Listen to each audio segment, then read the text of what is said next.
Disiarkan langsung dari studio MNC Conference Hall iNews Tower Jakarta. Inilah Rakyat Bersuara bersama Aiman Wicaksono.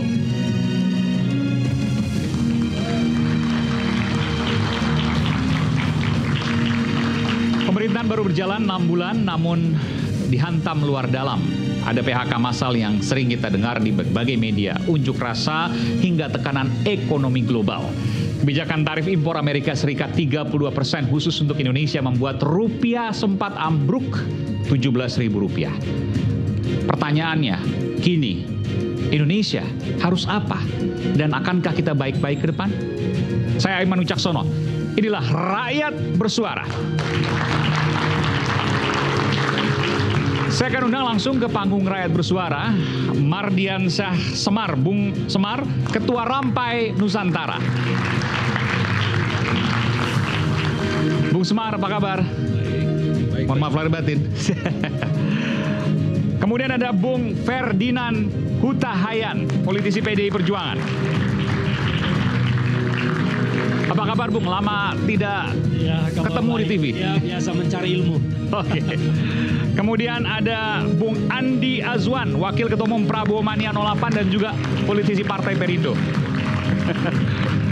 Oke. Selamat malam. Kemudian juga Refli Harun, pakar hukum tata negara. Oke. Bung Refli, apa kabar? Wah, sekarang menggunakan topi agak lain nih. Kurang sehat. Oke. Karena Aiman undang, saya datang. Wah, luar biasa. Terima kasih dan saya doakan semua, didoakan seluruh rakyat Indonesia lekas pulih. Amin, amin, amin. Soalnya Pak Prabowo sudah nanya saya nanti, katanya mau undang saya katanya. Wah, oke, luar biasa. Nanti cerita soal itu. Oke. Kemudian, silakan Bu. Oke. Kemudian ada pengamat politik, ya, Bung Ray Rangkuti. Selamat malam, Bung Ray.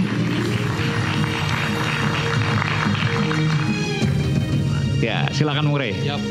Dan ini yang baru saja viral di berbagai media online, portal, adalah Pak Amir Hamzah, pengamat intelijen dan geopolitik. Pak Amir, apa kabar?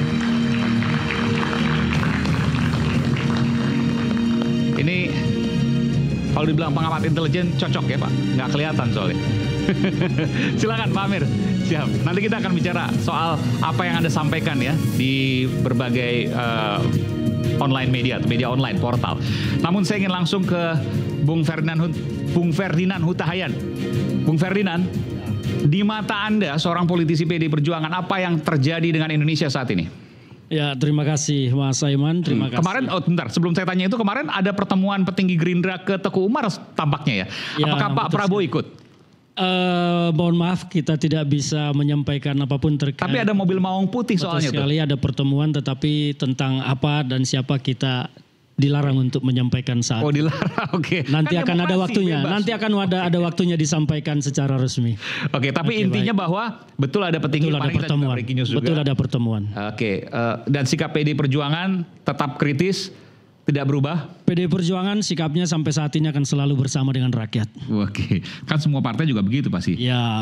Oke. Sekarang saya bertanyakan kepada Bung Ferdinand Hutahayan, apa yang ada di benak Anda? Ya, pertama kondisi saat ini. Ya, pertama kita melihat bahwa saat ini kekeliruan paling mendasar bagi bangsa kita adalah kita tidak memiliki pemimpin saat ini, tetapi memiliki penguasa, memiliki bos. Kenapa demikian? Karena pemimpin itu adalah mengarahkan, menunjukkan jalan, membawa yang dipimpinnya kepada jalan yang memang dibuka oleh pemimpinnya. Nah, sekarang yang terjadi adalah kita hanya memiliki seorang penguasa, seorang bos yang merasa bahwa semua yang dipikirkannya, semua yang diucapkannya itu adalah sebuah kebenaran dan yang lain harus ikut.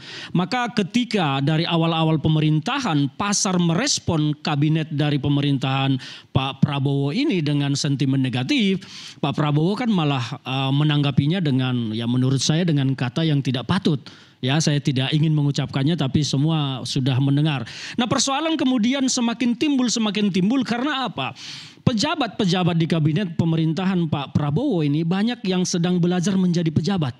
tidak menguasai bidangnya, malah hanya cenderung berbicara dan membuat kisruh situasi di negara kita. Banyak masalah, persoalan di ketenaga kerjaan. Kita melihat menaker dan wamenaker hanya menjawab dengan bahasa-bahasa yang sepertinya tidak menyelesaikan masalah, tetapi hanya terlalu menunjukkan bahwa seolah-olah dia sedang berpihak kepada rakyat. Kalau yang cara seperti itu layaknya ya sudah jadi aktivis jalanan, jangan jadi pejabat. Karena ini mengurus negara. Dan di pejabat-pejabat yang lain juga melakukan hal yang sama. Maka kekisruhan terlalu banyak terjadi di negara kita pada masa 3 bulan 100 hari. Dan terus berlanjut sekarang kita diterpa oleh banyak situasi. Makanya Pak Prabowo melakukan efisiensi anggaran sampai saat ini yang memukul banyak sektor. Tapi ini harus kita dukung karena memang negara kita perlu berhemat mengingat ada jatuh tempo utang kita yang sangat besar di periode. Dulu, sebelum Anda ke sana, Anda setuju dengan apa yang disampaikan oleh Bung Ferdinand, Bung Semar atau mungkin Bung Andi Azwan? Ada yang mau komentari? Oke, Bung Semar silakan. Ya, kalau menurut saya Bung Aiman, setiap masa itu kan dan setiap pemimpin pasti ada persoalan tersendiri. Setiap tantangan zaman dihadapi oleh Bung Karno, oleh Pak Harto, bahkan oleh Pak Habibie yang hanya hitungan bulan atau tahun saja juga menghadapi tantangan yang begitu besar. Timur lepas dan lain sebagainya. Termasuk juga ketika Ibu Mega menjabat dan lain sebagainya. Itu tantangan-tantangan yang menurut saya memang tidak bisa dipungkiri. Pasti akan terjadi di setiap pemimpin. Tapi ada kritik tadi cara pemerintah misalnya? Ya menurut saya cara pemerintah orang kan beda-beda. Kalau misalnya dulu kita melihat gaya pemimpinnya Bu Mega seperti apa dan sekarang seperti apa, Pak Jokowi seperti apa, itu kan karakteristik yang memang dimiliki oleh masing-masing pemimpin. Bahwa ada persoalan-persoalan negara yang sekarang dihadapi, kan itu yang menjadi PR kita untuk kita selesaikan. Jadi ketika kita melihat bahwa ini jauh lebih punya kepentingan adalah masa depan bangsa, jauh lebih kepentingan soal bagaimana negara ini ke depan untuk bisa melewati berbagai macam persoalan baik dari dalam maupun dari luar, dan apalagi sekarang ancaman dari luar begitu besar ya, termasuk kemarin ancaman resesi dan lain sebagainya. Yang poin paling utama bagi saya, menurut saya, sekarang ini apa yang dilakukan oleh negara kita atau oleh warga negara kita bersatu, bangun persatuan dan kesatuan, bahwa memang ada perspektif yang berbeda-beda, cara melihat persoalan itu soal yang wajar saja. Anda nggak mau bantah tadi apa yang sampaikan? Saya mau bantah. Okay. Soal apa itu? Silakan Bung Andi Azwan. Karena tadi kan spesifik di presiden misalnya, menteri-menteri, bahkan wakil menteri. Ya terlalu dini ya. Kalau menurut saya begini ya, bahwa 3 bulan, 6 bulan, banyak juga kabinet yang memang tidak terdiri dari menteri-menteri yang sebelumnya masuk dalam birokrasi dan lain sebagainya. Dan sekarang enggak, kan paling penting itu output dari pemerintah, bukan juga gayanya. Ini pertama-tama saya mengucapkan selamat Hari Raya Idul Fitri, mohon maaf lahir batin dari kami Prabowo Mania. Saya ingin ini, agak lucu Bung Ferdinand ini mengatakan bahwasanya Pak Prabowo itu negatif. 100 hari itu 80,9% loh. Ya. Ke tingkat kepuasan. Approvalnya. Rating approvalnya, kepuasannya loh. Di mana bahwa dia itu adalah negatif? Tidak ada.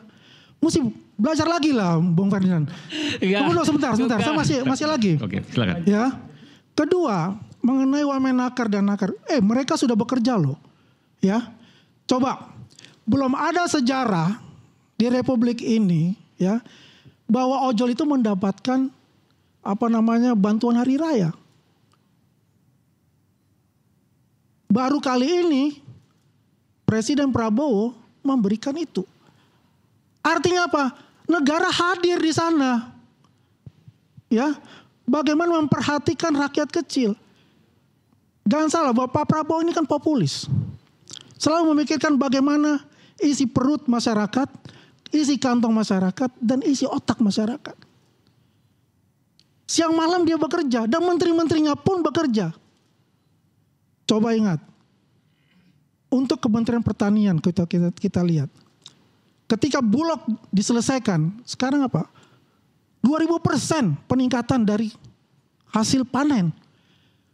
Hari Raya, bulan Ramadan tidak ada gonjang-ganjing. Kalau tahun kemarin gonjang-ganjing. Ini adalah bukti dari kerja keras menteri-menteri Pak Prabowo. Nggak ada itu yang namanya negatif kalau kita lihat. Berjalan secara realnya. Dan mereka bekerja dengan keras. Mestinya kita ini juga membantulah presiden dengan kapasitas kita gitu loh. Ya, silakan Bang. Ya, jadi memang apa yang disampaikan oleh sahabat saya Mas Andi ini ya wajar sebagai pendukung Pak Prabowo. Itu lumrah. Tetapi yang kita lihat sekarang fakta di lapangan yang terjadi adalah keluhan dari masyarakat cukup tinggi terkait situasi yang ada. Dan yang paling kita persoalkan itu adalah cara pemerintah merespon persoalan yang ada. Ya, cara pemerintah merespon persoalan yang ada ini cenderung seperti agak santai, terlambat, dan hanya bicara. Santai di mana misalnya? Seperti yang terbaru. Ketika Donald Trump mengumumkan tentang tarif impor produk terhadap Indonesia dikenakan 32%, kita itu meresponnya dengan sangat lambat. Negara-negara lain sudah memberikan respon yang menunjukkan apa yang harus dilakukan. Karena apa? Pasar itu butuh mendengar pemimpinnya bicara kita mau apa dan mau kemana. Nah ini yang tidak didapat, bahkan ketika IHSG kita anjlok, Presiden malah berkata, oh tidak apa-apa, tidak khawatir, kita punya fundamental yang kuat. Seharusnya kan pelaku-pelaku pasar ini menunggu arahan dari pemimpin kita, apa yang akan dilakukan pemerintah ketika situasi ini terjadi. Nah itu yang tidak ada, kalau hanya jawaban meyakinkan tenang saja, itu bukan sebuah kebijakan. Itu hanya sebuah kalimat menenangkan tetapi bukan kebijakan. Yang ditunggu pasar adalah langkah kebijakan yang konkret. Itu yang penting, bukan sekedar kalimat tenang saja. Nah itu salah satu yang saya maksud. Sebentar dulu. Cara pemerintah merespon. Silakan Bung Andi. Iya. Bung Ferdinand, cepat loh responnya. Ibu Sri Mulyani sudah mengatakan juga fondasi kita nih kuat, APBN kita. Ya. Itu sudah dikatakan dan dia mengundang semua stakeholder, organisasi-organisasi ya untuk hadir, untuk bisa memberikan pencerahan kepada mereka. Walaupun pasar pada saat itu kaget, wajar, seluruh dunia, even di Wall Street itu merah. Itu wajar karena kaget. Ini kan negara, dunia ini kan uncertainty gitu loh. Yang dulu itu biasanya role based multilateral, sekarang unilateral. Jadi sendiri-sendiri. Udah gak ada lagi tuh NAFTA gitu kan. Udah gak ada lagi tuh yang namanya IMF yang punya fungsi. Bank Dunia gak punya fungsi sekarang. Betul. Sekarang gak terdengar itu. Tidak terdengar semua. Ya kan. Sekarang bagaimana memprotek diri kita. Memprotek negara kita. Coba apa yang dilakukan. Gerak cepat langsung. Menko Perekonomian bergerak cepat. Presiden Prabowo bergerak cepat. Hari ini dikumpulkan, kebetulan tadi saya hadir dari sana, hari ini dikumpulkan sejumlah pelaku usaha, termasuk para menteri untuk menyampaikan informasi-informasi terkait dengan ekonomi yang positif begitu ya. Benar kan saya katakan bahwa itu positif bahwa kita, APBN kita kuat untuk itu. Even termasuk MBG juga sudah masuk dalam blanket itu, di APBN itu. Nggak ada itu. Oke. Inilah, kita ini harus memberikan pencerahan, memang kita akui. Presiden cuma mengakui masalah komunikasi. Masalah komunikasi. Bahwasanya komunikasi memang belum begitu mulus di pemerintahan sekarang. Dan itu pasti akan diperbaiki. Tapi yang jelas apa yang dilakukan, langkah-langkah yang dilakukan itu sudah merupakan kebijakan yang pro rakyat. Ingat ya, kita itu tidak model Kanada, model Cina, dia punya perekonomian yang kuat, dia bisa melawan. Tapi kita lakukan adalah bagaimana kita menghimpun negara-negara ASEAN bersama-sama untuk mengadakan pendekatan kepada pemerintah Amerika Serikat untuk itu. Bagaimana bisa ya, mungkin karena begini, ada 20 negara yang kena reciprocal itu, tarif itu. Indonesia nomor 15. Karena kita surplus 18 miliar. Dan itu masalah sebenarnya. Itu masalahnya karena sebetulnya. Kita surplus saja. Ya kan? Nah makanya diusahakanlah ya Pak Presiden mengutus Menko Perekonomian untuk bisa bernegosiasi di sana. Begitu Bang Ferdinand. Ya. Oke. Ada anomali yang disampaikan sahabat saya ini tentang ekonomi Indonesia. Tadi disampaikan fundamental ekonomi kita kuat, tapi di sisi lain berkata kita tidak seperti Cina dan Kanada yang ekonominya kuat. Jadi sebetulnya ekonomi kita itu kuat atau lemah sih sekarang? Ekonomi kita itu kuat untuk menghadapi ya uncertainty world ini. Ya, saya katakan kenapa NAFTA Kanada, Meksiko dan Amerika yang dibuat oleh Amerika, ya, itu melakukan reciprocal juga 25% loh. Kan artinya apa? Udah nggak ada teman di dunia ini. Artinya apa? Unilateral sekarang, bukan multilateral. Justru apa yang Anda sampaikan itulah yang terjadi sekarang. Nah, kami melihat bahwa yang dilakukan pemerintah responnya terhadap situasi yang terjadi menurut kami itu lambat. Responnya kurang cepat karena pasar ini butuh mendengar pemimpinnya. Ketika alarm berbunyi, pemimpin itu harus berbicara dan bersuara. Apa yang harus disampaikan kepada publik terkait kebijakan. Bukan bicara tenang saja fundamental ekonomi kita kuat.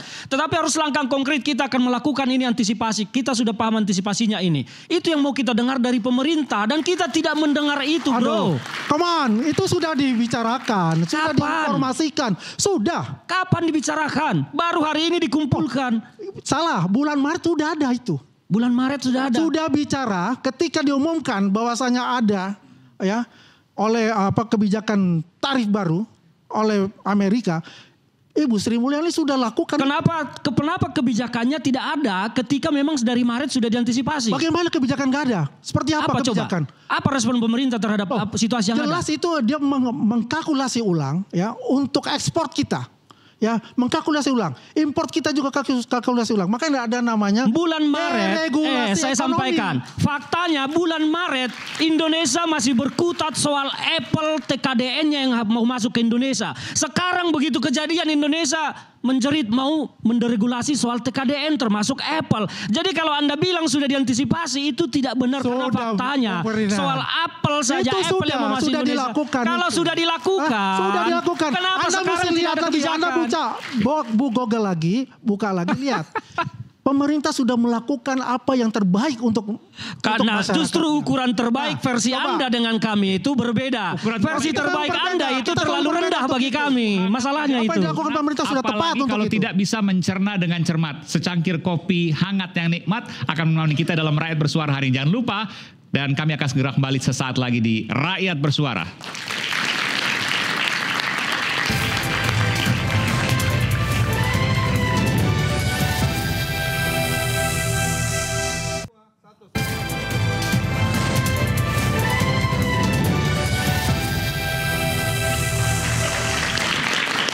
Kembali di Rakyat Bersuara, saya ingin sekarang langsung ke Pak Amir Hamzah. Pak Amir ini beberapa jam yang lalu sempat viral di media sosial dan juga beberapa media online yang menyatakan bahwa ada invisible hand, tangan-tangan tak terlihat yang ingin merusak pemerintahan saat ini, Pak Prabowo terutama. Betul Anda mengatakan itu? Ya. Pakai ini Pak, mohon maaf. Oke. Terima kasih. Iya. Jadi gimana nih? Anda mesti pertanggungjawabkan pernyataan Anda nih. Selain pernyataan saya itu, kalau Anda buka beberapa medsos beberapa waktu lalu, ya, Pak Hendro Priyono juga kan sudah memberikan peringatan, walaupun beliau tidak mengidentifikasi secara jelas. Tapi Pak Hendro menyatakan bahwa mengajak bangsa kita ini untuk waspada, karena sekarang ini ada intelijen dari Amerika. Dari Amerika? Amerika dan Inggris. Oke. Yang sengaja melakukan operasi di Indonesia. Oh, jadi dari luar nih? Dari luar. Meskipun bentuknya belum tentu orang asing, orang bule belum tentu ya? Ya bisa macam-macam, ya. Misalnya kalau Anda baca sejarah, yang membocorkan Anwar Sadat itu ke Mossad kan ajudannya sendiri. Oke. Gitu kan? Gitu. Nah itu udah lama. Kalau Anda buka sejarah misalnya tentang beberapa kasus yang menyebabkan Tito naik pangkat, ya, dengan menangkap yang dari Malaysia itu, sebenarnya informasi awalnya itu dari Mossad, bukan dari. Oke, kita bicara soal ini. Nah, jadi masalahnya siapa yang melakukan dan apa tujuannya? Tentu kan sudah kita identifikasi secara nyata. Tapi ada hal-hal yang bisa kita lihat, misalnya ada pertanyaan misalnya, kenapa kita hanya menyebut intelijen Cina dan intelijen Inggris dan Amerika, tapi beliau tidak menyebut ada intelijen Cina misalnya. Ini Pak Hendro Priyono. Pak Hendro Priyono. Nah, tetapi terlepas dari itu, ini berarti bahwa apa yang saya katakan itu ada benarnya. Lalu kita lihat misalnya katakan orang-orang di sekeliling Pak Prabowo. Anda mungkin barangkali mengenal Dasko sebagai seorang politisi aja. Tapi Anda tidak pernah tahu bahwa sebelum era reformasi justru Dasko lama bertugas di dunia intelijen. Nah, Anda bisa konfirmasi ke dia. Nah, sehingga ini bisa kita baca dalam langkah-langkah kegiatan Dasko sebagai orang kepercayaan Prabowo. Maksudnya gimana nih? Nah, contoh misalnya katakan, kenapa dia diserang? Pak Dasko diserang gitu? Ada hubungan dengan judi online di... Oh, ini di Tempo kemarin itu? Di Kamboja gitu kan. Padahal itu masalahnya adalah sebagai komisaris dari salah satu perusahaan MNC yang kerjasama dengan perusahaan di Kamboja untuk properti. Bukan MNC. Jadi di portofolio MNC dituliskan sempat ada hubungan dengan perusahaan namanya Golden Entertainment. Bukan kaitan ke MNC. Jadi saya harus luruskan. Bukan. Dasko pernah kan jadi komisaris di situ. Iya, tapi bukan kaitan MNC ke judi online, bukan. Iya. Nah, jangan, ini saya perlu klarifikasi. Oke. MNC ini kan kerjasama dengan salah satu perusahaan properti di Kamboja. Karena saya sudah baca juga di majalah itu. Oke. Lalu kita lihat misalnya sekarang dari masalah Trump. Oke. Maksudnya Pak Dasko ini diserang oleh pihak luar. Pihak luar bisa aja menggunakan orang dalam. Gitu. Oke. Ya, kan cara-cara intelijen. Maksudnya Tempo. Orang dalamnya Tempo. Ya, bisa. Contoh misalnya. Oke. Ya nggak apa-apa, kita dengarkan dulu. Oke. Satu. Terus kemudian, jadi orang di sekelilingnya Pak Prabowo ini diserang semua. Pak Dasko satu. Kemudian? Safri Samsudin. Pak Safri. Kemudian Pak Hashim gitu kan. Tiga-tiganya diserang. Apa tujuannya? Ya kan tentu kan untuk merusak legitimasi Pak Prabowo gitu kan. Oh, kenapa nggak langsung ke Pak Prabowo misalnya? Karena cara-cara itu kan bisa macam-macam orang tempuh. Kalau langsung ke Pak Prabowo kan tentu ini kan ada yang menjaga. Nah. Kalau Pak, tadi udah sebutkan Pak Dasko. Nah. Kalau Pak Safri dan Pak Hashim, serangannya bentuknya seperti apa? Kan Anda mesti pelajari dulu. Apa yang dilakukan oleh Pak Prabowo ini supporting dari mereka itu apa? Coba Anda ikuti misalnya sekarang kegiatan Pak Safri Samsudin selaku Menteri Pertahanan maupun sebagai Ketua Dewan Pertahanan Nasional. Ya. Di mana beliau melakukan kegiatan-kegiatan itu? Kan sangat luput dari pantauan media massa kan. Itu karena apa? Karena mereka tahu bahwa ada unsur-unsur yang sengaja akan mengacaukan mereka sehingga mereka melakukan hal-hal itu juga untuk melakukan counter terhadap itu. Misalnya apa? Saya belum nangkap ini. Kalau mereka misalnya melakukan pertemuan di sini, kan gampang dipantau. Oke. Ya kan? Pak Safri dan Kemenhan misalnya gitu. Ya. Oke. Lalu kalau kita lihat perkembangan apa yang dilakukan oleh Pak Prabowo, pasti ada supporting yang kuat dari mereka. Tanpa supporting dari mereka, tentu Pak Prabowo tidak bisa melakukan kebijakan seperti yang dikatakan oleh saudara ini tadi sebagai pendukung Pak Prabowo gitu. Oke, jadi kegiatannya lebih ke tidak terlalu diekspos karena bisa jadi serangan sewaktu-waktu. Iya. Itu Pak Safri. Kalau Pak Hashim? Sama juga. Oke. Sama juga. Makin muncul ke permukaan, makin gampang muncul ke permukaan akan makin. Dan itu oleh intelijen asing, Anda mengatakan itu? Ada intelijen asing dengan mereka menggunakan kaki tangan yang ada di dalam, gitu kan, yang bisa kita lihat. Tujuannya melemahkan pemerintahan Pak Prabowo. Sudah pasti. Apalagi Anda bisa melihat bahwa ada hal-hal 10 tahun peninggalan Presiden Jokowi, korupsi, penyalahgunaan wewenang, pelanggaran konstitusi, pembohongan publik, segala macam. Yang itu berlangsung 10 tahun. Apakah itu bisa diselesaikan oleh seorang Prabowo hanya dalam waktu 200 hari? Tanggal 10 nanti, tanggal 20 nanti baru 180 hari masa jabatan dia. Sebentar dulu Pak. Jadi menurut Bapak, Pak Jokowi melakukan pelanggaran konstitusi. Begitu? Iya. Pak Jokowi membiarkan korupsi, begitu. Pak Jokowi tadi apa lagi tuh? Pembohongan publik. Melakukan pembohongan publik yang mestinya itu diselesaikan oleh Pak Prabowo. Ya sekarang menjadi beban dia. Iya. Nah ini harus ditanggapi nih oleh kalian nih. Iya. Kan bukan. Makanya tapi dengan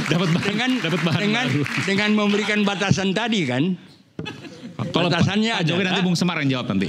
Nah, yang saya bilang batasannya adalah ini kan kesalahan sudah berlangsung 10 tahun. Iya. Apa bisa diselesaikan dalam waktu 180 hari masa jabatan kan baru. Maksudnya ekspektasi publik terlalu tinggi karena kerusakan yang kemarin begitu besar dan dibebankan kepada Pak Prabowo. Nah, masalahnya menurut sekarang Anda nih ya, bukan menurut saya nih. Ya. Nanti jadi saya mau bilang masalahnya sekarang adalah Pak Prabowo kan selalu bilang saya terpilih sebagai presiden ini kan mendapat mandat dari rakyat.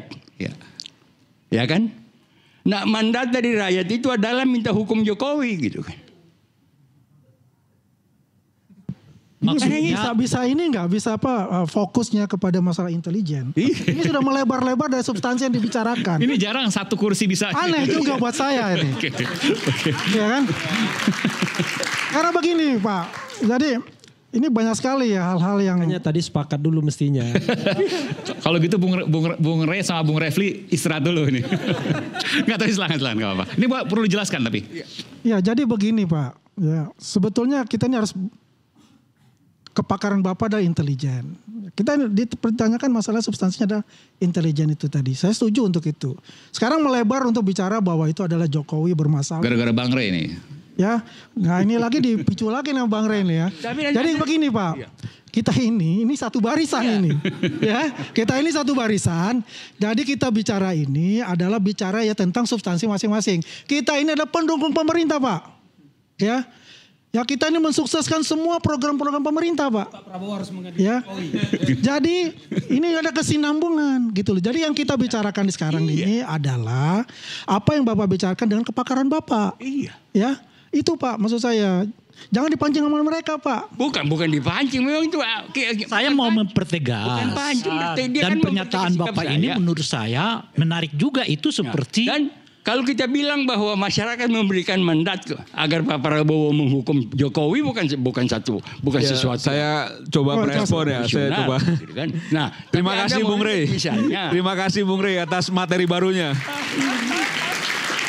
Saya coba merespon ya. Bicara mandat rakyat kan tidak bisa bicara orang per orang. Kalau bicara mandat rakyat itu didapatkan Pak Prabowo 58, sekian %. Itu sudah diakui juga oleh Pak Prabowo bahwa itulah dukungan dari Pak Jokowi dan Mas Gibran. Bahwa Pak Prabowo meyakini juga bahwa rasanya sulit untuk memenangkan pertarungan kontestasi Pilpres jika memang tidak mendapatkan dukungan dari Pak Jokowi. Nah bicara mandat, bicara mayoritas. Bukan bicara mandat 1-2 orang, 10-15 orang. Tapi ketika bicara mandat rakyat secara mayoritas, apakah yang diinginkan rakyat tidak bisa diklaim bahwa rakyat menginginkan Pak Jokowi. Sampai detik ini rumah Pak Jokowi ribuan orang bahkan untuk datang tanpa diundang. Bahkan ada yang bilang wisata. Iya wisata dan lain sebagainya. Yang menurut saya itu salah satu indikator bahwa rakyat masih mencintai Pak Jokowi. Bahwa ada kekurangan di pemerintahan Pak Jokowi tidak bisa juga kita pungkiri. Tapi bahwa juga ada prestasi yang perlu diapresiasi ya harus kita akui juga. Dan bahwa Pak Prabowo sekarang ini soulmate-nya Pak Jokowi ya harus kita terima juga kan gitu ya. Jadi kalau misalnya memang ada para pendukungnya Pak Prabowo yang dulunya 2014, 2019 rasa sakit hatinya sama Pak Jokowi masih membekas, ya mohon dipahami juga bahwa pemerintahan sekarang ini terbangun hasil dari kerjasama politik antara Pak Prabowo dan Pak Jokowi. Tapi saya tanya dulu Pak Amir waktu 2014, 2019 mungkin pendukung Pak Prabowo, bukan? Pendukung Pak Prabowo, pakai mic, mohon maaf Pak. Saya dari dulu nggak pernah mendukung siapa-siapa. Oke, jadi ya, Anda kan? Posisinya independen, ya. Tengah. Kan? Nah, apa yang Anda sampaikan saya itu adalah sikap saya terhadap pemerintah adalah mana yang benar kita dukung. Ada yang perlu kita kritik, ada yang perlu kita tolak gitu kan. Jadi apa yang Anda sampaikan ini genuine, apa adanya, orisinal. Apa adanya gitu kan. Dan Anda meyakini bahwa apa yang Anda sampaikan adalah suara juga bagian dari suara rakyat. Iya. Kalau boleh saya tambah ya Pak ya. Boleh ini kalau boleh ya. Boleh nggak Pak? Boleh. Apa dulu Bang Rey nih? Ya, makanya saya Silakan aja. Oh silakan Pak ya. Saya menangkap apa yang mau Bapak sebutkan ini. Kan kita ini bicara soal hantaman dari dalam, hantaman dari luar. Pak Amir mau mengingatkan kita, salah satu hantaman dari dalam itu adalah masa lalu. Gitu. Masa lalu yang itu merupakan tantangan Presiden Prabowo sekarang untuk diselesaikan. Apa itu? Saya mengutip Bapak tadi ya. Misalnya dugaan pelanggaran konstitusi yang dilakukan oleh Pak Jokowi. Kedua, kemungkinan adanya apalagi tadi Pak? Anda ini sudah terlalu melenceng. Tunggu dulu. Bukan Bung. Tunggu dulu Begini Bung. Tunggu dulu. Kan ini konteks, kan katanya mau dibuat ke konteks ini kan. Pak Amir mau mengatakan tantangan kita di dalam ada yang bersifat dari invisible hand, tapi ada juga yang bersifat masa lalu. Yang masa lalu itu apa? Berkenaan dengan tata kelola pemerintahan Pak Jokowi yang diwariskan kepada Pak Prabowo. Yang oleh karena menurut Pak Amir nih, kalau Pak Prabowo nggak menyikapi ini, kira-kira akan sulit kita menghadapi masa depan itu. Apa antara lain? Antara lain adalah soal dugaan pelanggaran konstitusi. Apalagi tadi Pak? Korupsi. Yang OCCRP itu ya Pak ya. Konstitusi yang mana? Yang ketiga adalah apalagi tadi Korupsinya yang mana gitu loh. Iya, yang mana pembohongan gitu. publik gitu. Nah, tapi itu dijelaskan juga. Saya setuju. Dijelaskan juga dong. Jadi jangan juga akhirnya sesat informasi Presiden gitu loh. Prabowo tidak Sesat memiliki, informasi yang disampaikan ya oleh kan, sikap Pak Amir terhadap diperkuat isu oleh ini, Ray Rangkuti dengan ini penggiringan artinya sesuai dengan apa setidaknya yang menjadi menurut pikiran Pak Ray Amir, Rangkuti gitu loh. kita ini Memangnya kan mesti diberi penjelasan. Ya nggak bisa persoalan yang bicara besar. soal Jangan Pak Jokowi bicara korupsi. Mana menggiring buktinya? opini itu. Ini kan kasus hukum. Mana buktinya Pak Jokowi korupsi? Mana buktinya pelanggaran konstitusi yang dilakukan waktu zamannya Pak Jokowi? Silakan disampaikan gitu loh dengan jelas. Itulah pentingnya Jangan kita juga sama-sama penggiringan opini mendesak yang akhirnya KPK sesat informasi, nggak bisa. untuk menindaklanjuti Nggak laporan bisa, masyarakat terkait Nggak bisa dengan penggiringan opini dijadikan pengaduan alat, dan gitu laporan ya, untuk masyarakat menjadikan yang Pak dibawa ke Jokowi nggak KPK bisa. itu. Bung Rey, Nggak jangan bisa menggiring, silakan. jangan menggiring itu. Hah? Gitu loh. Ya kan? Gimana? Ini sudah dijelaskan kan. Jelaskan oleh apa? Bang Amar. Kalau kita bicara masalah bukan korupsi, bukan tadi kita kan ada yang salah satu menjawab poin. itu. Korupsi. Yang Dari dulu menjawab- tuh korupsi ada. Bukan Ya. kita yang menjawab itu. Yang menjawab itu aparat penegak hukum. Silakan. Maka sudah dilaporkan Pak Jokowi ke udah sampaikan KPK. jika memang ada Sekarang bukti-bukti kita silakan. tunggu Jangan KPK. bermain di opini publiknya dong. Apakah KPK Kalau mau memang bicara soal menindaklanjutinya hukum, atau silakan tidak? aparat penegak Kan hukum kira-kira itu lakukan. makanya. Pak Jokowi nggak keberatan. Kan sudah dilaporkan. Pak Jokowi nggak keberatan. Oleh karena itulah Silakan. kita tunggu. Gitu loh. Pak. Mana Kita pelanggaran tunggu yang bisa KPK. dipertanggungjawabkan? Jangan Silakan aja. KPK ini ke Gitu loh. oposisi kencang Ya, ke ini kan- dalam pemerintahan lemah lembut. Ya ini kan menurut kau. Ini Kau yang kan kita selalu seuzon lihat aja. akhir-akhir Gitu loh. ini. Itu kan gayanya Rey itu. Sekarang Gitu loh. Hah? Baik. Itu Salah menurut penggiringan kau. publik untuk Selepas itu. jeda kami akan segera kembali saat lagi. Tetaplah bersama kami di Rakyat Bersuara.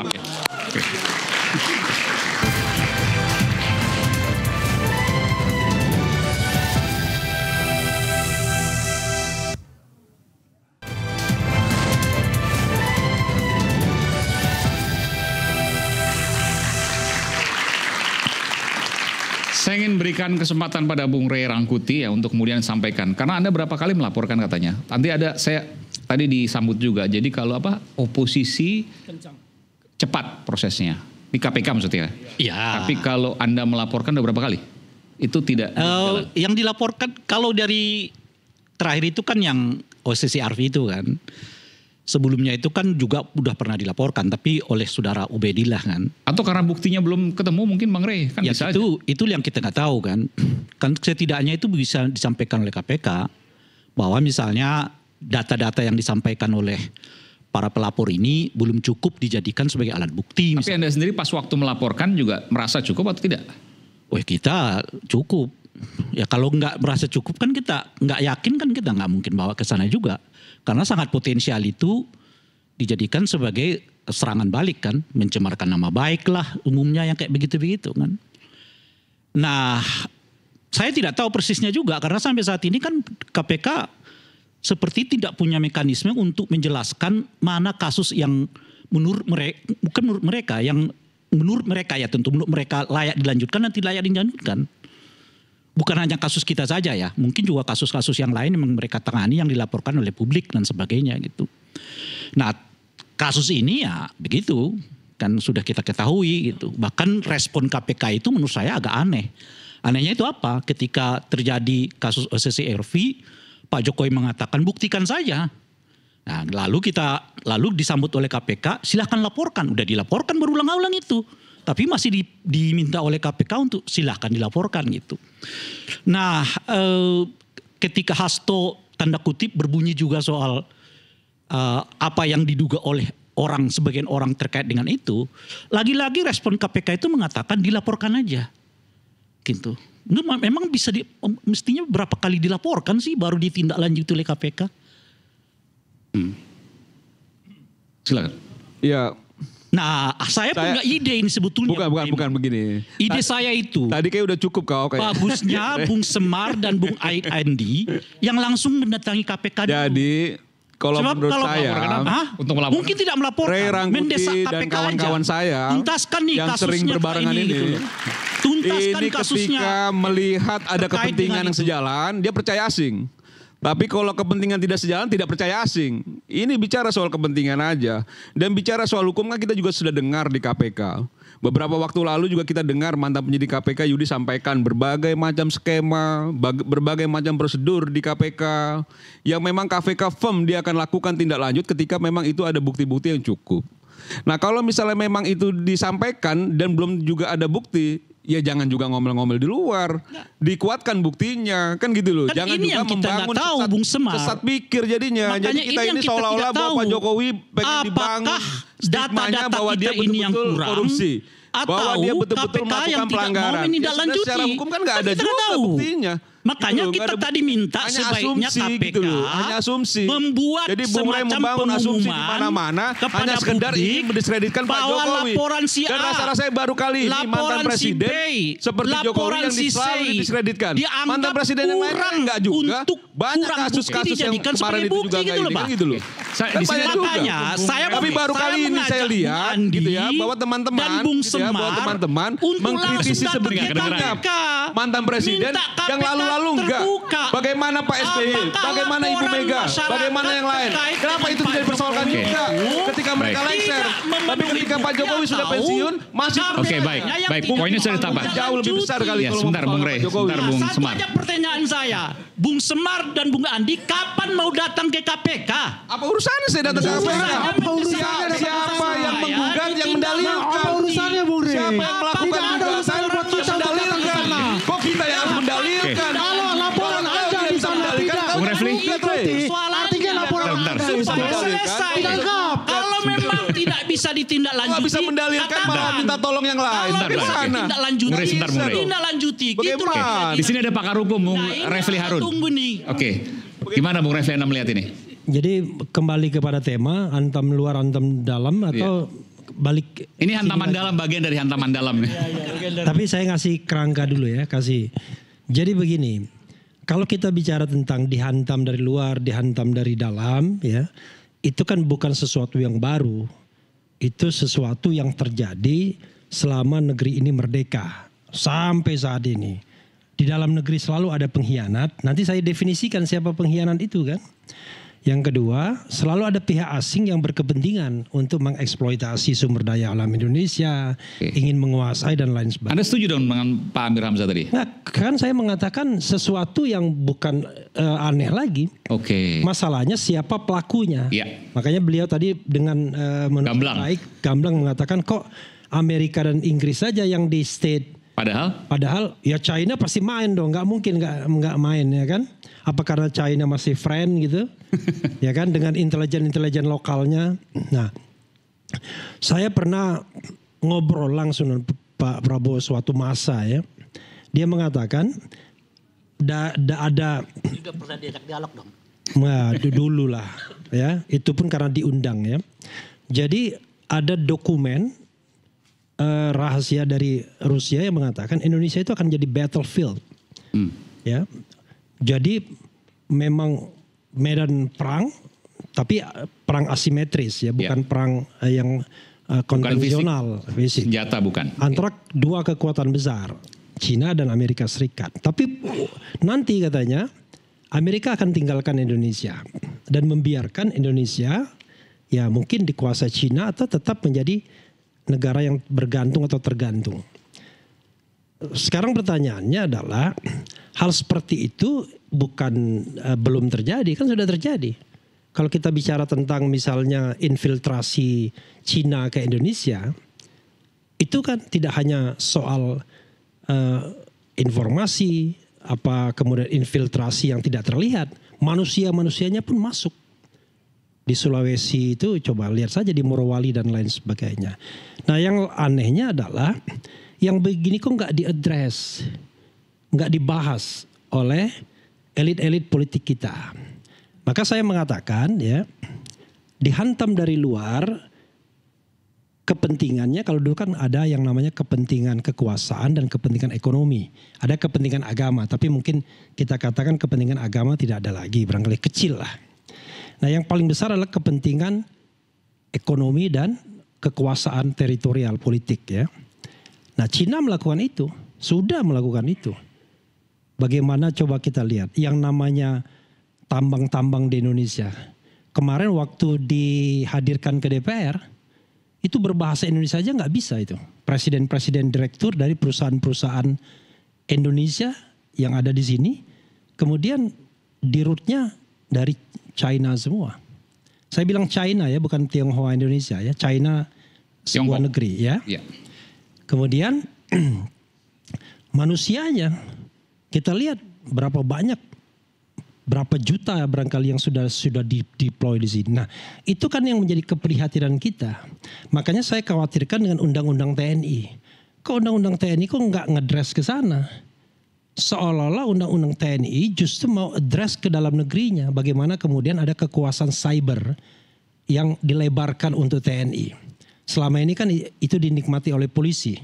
Kalau dia tidak suka dengan lawan politik, main cyber. Ada tukang ngadunya kan dulu kan. Ada lembaga cyber gitu kan. Ferdinand Huta-Heian juga dulu waktu berbeda jalan sama saya termasuk yang mempelopori agar saya ditangkap kan, selalu begitu kan. Karena saya kan tidak pernah punya politik untuk orang di penjara kan. Karena bagi saya demokrasi itu adalah Anda boleh berbeda pendapat tapi jangan menggunakan jalan kekuasaan. Kan begitu. Nah celakanya orang-orang ini pasti punya komprador di dalam negerinya. Seperti misalnya Erzat Kapitalisme Yoshihara Konio kan yang mengatakan bahwa yang namanya kapitalisme Indonesia itu kapitalisme semu. Ini dia mencari rente saja. Kita tidak benar-benar negara industrialis. Yang ada adalah kita tuh cuma negara rente. Kalau kita kemudian bicara tentang misalnya hilirisasi. Yang melakukan hilirisasi kan Cina juga. Mayoritas perusahaan yang memang didanai oleh asing dan tidak hanya dananya, manusianya juga iya. Nah menurut saya ini tantangan yang jauh lebih real. Bagaimana kita memutus rantai pengaruh kekuatan asing yang baik yang infiltratif maupun yang fisik bekerja sama dengan komprador pengkhianat-pengkhianat dalam negeri ini. Nah, pengkhianat dalam negeri itu orang-orang yang menghantam dari dalam negeri itu bukan Ray Rangkuti, bukan Refli Harun. Karena Ray Rangkuti, Refli Harun itu nggak punya bisnis di belakangnya. Pendapatan kita ini pendapatan yang terukur, dicekek sedikit mati kita, ya kan? Tetapi mereka-mereka yang punya perusahaan tambang, belasan perusahaan tambang, punya perusahaan-perusahaan yang barangkali sangat terkait dengan supply, demand dan lain sebagainya. Sangat terkait dengan barangkali ketika Trump bicara tentang tarif, mereka sudah mulai kelimpungan dan lain sebagainya. Nah, sangat mungkin orang-orang seperti itu berada di lingkar dekat kekuasaan Prabowo. Sampai kemudian kita menemukan fakta bahwa Prabowo himself sebagai the part of problem, tapi kita anggap dia bagian nih pemecah masalah, ya. Tetapi bisa jadi lingkar-lingkar dekatnya itu sudah bagian dari masalah. Saya tidak percaya, ya, kalau ada pejabat dengan kekuasaan penuh, lalu dia punya bisnis, lini bisnis yang berhimpitan dengan kewenangan dia, pasti terjadi yang namanya conflict of interest. Makanya saya katakan disinilah lemahnya pemerintahan Prabowo dalam rekrutmen awal untuk scrutinize, untuk men-screening kira-kira siapa orang yang tidak punya conflict of interest ketika menjalankan kebijakan. Bukankah itu ekonomi. juga terjadi di pemerintahan sebelumnya? Kita bukan untuk menormalisasi ya, bahwa kan ada banyak pengusaha juga di pemerintahan dan pengusaha itu bisa berbisnis apa saja dan ketika ada vested interest tapi atau coba Anda lihat, interest ya kan? itu pasti terjadi. Iya, karena itulah makanya buruk kan jadinya tata kelola kita, good governance kita kan jadi buruk. Artinya bukan di pemerintahan Pak Prabowo saja kan itu langsung. Maksud saya adalah Prabowo mesti make something different. Kalau dia sama saja dengan pemerintahan sebelumnya, maka benar kata orang Indonesia tidak akan terang. Minimal saya mengatakan tidak akan terang, kan begitu. Sehingga Prabowo harus membuat sesuatu yang berbeda, yang memberikan fondasi yang kuat. Sekarang kalau misalnya dia biasa saja dan kita memaluminya sebagai sebuah pemerintahan 5 tahun, 10 tahun. SBY juga begitu, selesai 10 tahun. Kita nanya apa sih yang sudah dilakukan SBY. Kemudian Jokowi 10 tahun. Kita tanya apa yang dilakukan Jokowi untuk membuat fondasi yang kuat bagi Indonesia ya. Tapi kalau kita sekarang cuma ya kadang maju, kadang turun, kadang maju, kadang turun. Padahal kita punya target Indonesia Emas 2045. Which is tinggal berapa tahun lagi sekarang? Kan tinggal 20 tahun lagi. Itu bukan waktu yang lama sesungguhnya. Tetapi jalan ke arah sana kan belum terlihat. Yang kita lihat itu adalah sesuatu yang tidak mencemaskan kita. Nah, yang saya cemaskan adalah kalau misalnya masih ada orang-orang di lingkar pemerintahan yang kita duga dari awal korup, ya kan? Yang kita duga lebih mementingkan kepentingan kelompok dan partai politiknya, yang kita duga juga dulu isunya korupsinya gila-gilaan dan lain sebagainya, terpaksa dilengserkan menjadi ketua umum partai karena isu ada 11 sprindik yang siap diberikan kepadanya. Tapi tiba-tiba masih direkrut pemerintahan.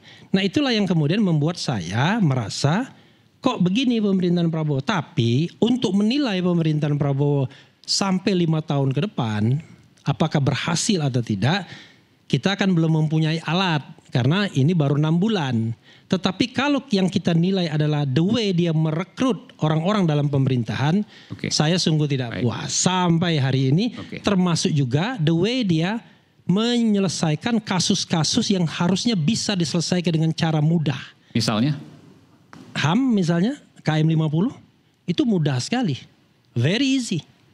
Aktornya ada, bisa dirunut. Tetapi apakah dia mau membongkar circle itu? Itu pertanyaan. Kan begitu. Kemudian kasus yang terkait dengan korupsi misalnya. Mudah. Minyak goreng. Hutan. Tetapi selalu berhenti kan. Tapi yang lebih gawat lagi Zaru Prikar yang ada mafia itu. 1 triliun. Kemudian timah ya kan. Macam-macam. Tapi selalu berhenti kan. Kasus itu, tiba-tiba ada kasus lain dan lain sebagainya. Padahal ketika mulai disebut pagar laut misalnya. Ya, pagar laut. Ketika mulai disebut anak-anak pembesar ini terlibat, hilang kasus itu. Baik. Termasuk satu terakhir. Dulu kan kita kenal misalnya ada pejabat dengan isu rekening gendut. Wah, demo di mana-mana. Masih tetap stay dia di sini. Dipakai oleh pemerintahan Prabowo walaupun saya lihat tidak lagi memiliki power yang luar biasa, tapi masih stay. Minimal ya, jangan dipakailah orang-orang dengan kontroversi yang luar biasa, walaupun katakanlah belum dihukum. Masa kita akan bilang begini, kan dia belum dihukum. Ya kalau dia belum dihukum, ya kalau sudah dihukum dia kotak sampah masuknya. Tetapi kita kan harus mencari orang-orang berintegritas itu dari track recordnya, dan apakah ketika dia diberikan kekuasaan, dia menggunakan kekuasaan itu untuk memperkaya dirinya sendiri atau keluarganya. Dan itu bisa dicek dengan mudah. Oke. Silakan. Ya, terima kasih Bung Eman. Ya, saya terima kasih bahwa ada masukan juga dari Bung Refli. Tapi saya ada quote mengenai make something different. Pemerintah Prabowo sekarang, ya, coba kalau kita lihat dari segi ekonomi, menghapuskan hutang UMKM 10 triliun itu, 67 ribu nasabah. Karena beliau melihat bahwasanya kalau ingin menggerakkan ekonomi itu, mereka tidak bisa mampu untuk itu.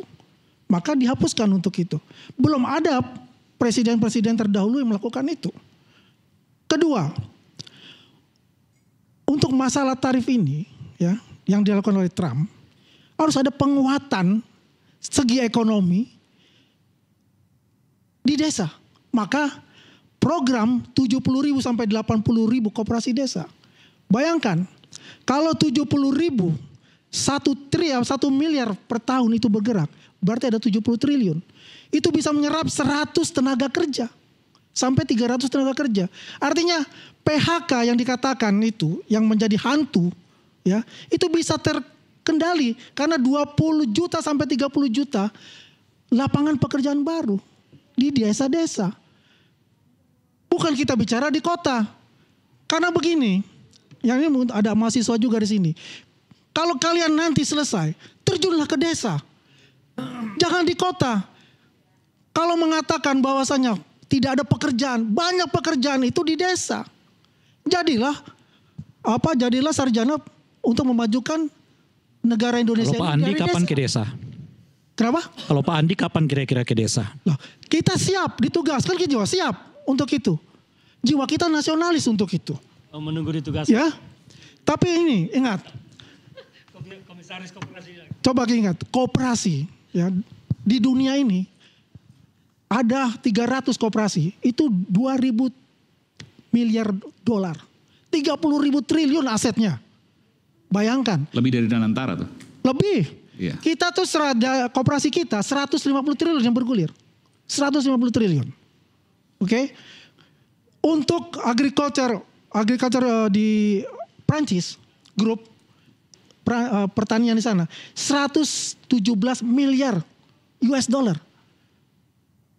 Jepang yang dekat aja 55 miliar dolar. Jadi orang-orang kaya itu di luar negeri itu adalah petani. Itulah concernnya kenapa ada ketahanan pangan di situ. Biar bagaimana? Biar kita itu tidak impor dan kita kuat secara itu. Basic kita. Karena itu basic. Bukan hanya industrialisasi, tapi itu basic kita. Ya, untuk memperoleh itu. Inilah gunanya ya dengan adanya namanya ya kekuatan ketahanan pangan itu. Oke, Anda Ya, kenapa? saya menyimak apa yang disampaikan Pak Andi ini memang ceritanya manis sekali. Terutama pertama tadi soal penghapusan utang UMKM. Betul bahwa Pak Prabowo pada 5 November 2024 mengeluarkan ketentuan penghapusan utang UMKM. Tapi Pak Andi sudah pernah mengecek belum di lapangan jalan atau tidak? Pasti jalan dong. Ini instruksi presiden loh. Pasti jalan. Pasti jalan. Sekarang begini, buktinya di mana mengatakan bahwa tidak jalan? Buktinya sekali, mana? Pak. Kalau tidak jalan. Makanya Bapak jalan-jalan ke desa juga. Ya, lihat BRI di kampung-kampung sana. Apakah mereka sudah menghapus utang itu atau belum? Jangan bicara. Saya ini Pak. Kita bicara dengan saya data. ini petani. Saya Kita bertani di bicara Cianjur dengan sana. data. Saya punya kebun di Cianjur. Saya tahu dan bertemu dengan rakyat tiap hari. begini, Bapak itu Pak cuma di Ferdinand punya Jakarta utang. di kursi Ferdinand untuk punya duduk. utang. Jadi Punya gitu, utang. itu yang pertama. Saya mau tanggapi apa yang Bapak sampaikan. Bapak itu ceritanya terlalu indah semua, termasuk pertanian Prancis, Jepang. Bapak pernah nggak ke kampung dekat saja, nggak usah jauh-jauh. Bapak pernah nggak ke Cianjur? Bagaimana rakyat bertani di sana? Produknya nggak laku terjual dan membusuk di situ. Siapa yang harus tanggung jawab dengan itu, Pak? Produk apa, Bapak jangan menyuruh rakyat bertani, tapi hasil mereka tidak ada yang membeli. Saya di sana itu banyak menemukan orang bertanam tomat, cabai, segala macam. Produknya tidak laku dijual karena tidak ada pembeli. Ini kapan? Loh, Kalau kita bicara sekarang Cabai kan mahal. Masa nggak cabai laku? mahal. Bang. Cabai mahal. Cabai mahal. Alhamdulillah. Kenapa saya bilang alhamdulillah? Karena Enggak, apa? maksudnya- Itu meningkatkan. Iya, maksudnya kalau cabai mahal. Jangan lihat hanya di bulan Ramadannya saja. Oke. Maka jalan-jalan sebelum bulan Ramadan, sebelum puasa, sebelum Lebaran. Saya sudah bilang, Pak. Jalan. Saya itu tiap minggu Program ke itu jalan. Bapak ini cuma melihat dari langit. Saya ini di lapangan, Pak. Saya ini petani di Cianjur, Pak. Saya bertemu dengan rakyat petani di sana. Tiap minggu saya ke sana. Apa keluhan mereka? Pak, kita susah. Kadang-kadang kita tanam tomat nggak ada yang beli, busuk. Dan mata saya menyaksikan sendiri. Di lahan yang saya kelola sendiri, rakyat di sana bertani secara gratis. Hasil pertaniannya membusuk. Itu yang pernah saya usulkan ke pemerintah. Supaya pemerintah ini menyediakan sesuatu di sana untuk menyerap membeli produk dari petani. Jadi kalau Bapak bandingkan dengan Jepang, dengan Prancis, pertaniannya di sana maju, Pak. Di sana orang disuruh nanam singkong, di situ ada pabrik tapioka. Di sini kita Bung orang disuruh Ferdinand, nanam, di sini penyerapannya saya tidak memberikan ada. informasi bahwasanya Ya, informasi Bapak Tunggu itu dulu. terlalu indah dan terlalu Bukan terlalu manis. indah. Kita Fakta berikan di kenapa lapangan tidak seperti program itu. Operasi desa itu 70.000, 80.000 itu dibangun untuk hal-hal seperti itu, bisa membeli, menyerap apa yang dilakukan petani, panen-panen. Ya itu kan masih akan, Pak, Loh, belum terjadi. Kita usahakan bicara yang ini sudah ada dilaksanakan. sekarang. Sudah instruksi oleh presiden melalui Penghapusan utang UMKM juga instruksi faktanya di lapangan tidak berjalan seperti yang Bapak sampaikan. Tidak bisa membalikan tangan. Nah inilah Secara jawabannya itu. tidak bisa membalikan tangan. Tunggu Tidak 2 semua, periode, itu 3 semua periode, ada 4 periode, 5 program periode. dilaksanakan. Sampai akhirnya Kalau presiden ada Soeharto hidup. Kita akan kembali sesaat lagi, tetaplah bersama kami di Rakyat Bersuara. Itu. Makanya pejabatnya ganti dengan yang berbobot.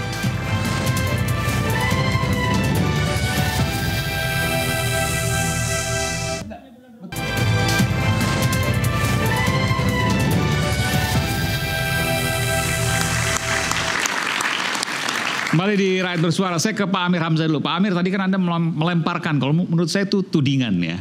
Tudingan, ada agen asing, Anda sebutkan Amerika, Inggris, tadi sebutkan juga Bung Refli, mungkin nggak hanya itu aja, blok barat aja, China juga mungkin ada. Saya ingin tanya, belum lagi tadi katakan bisa juga mereka merasuki media. Itu kan tudingan yang menurut saya kontraproduktif terhadap demokrasi. Kalau seandainya datanya ada, iya.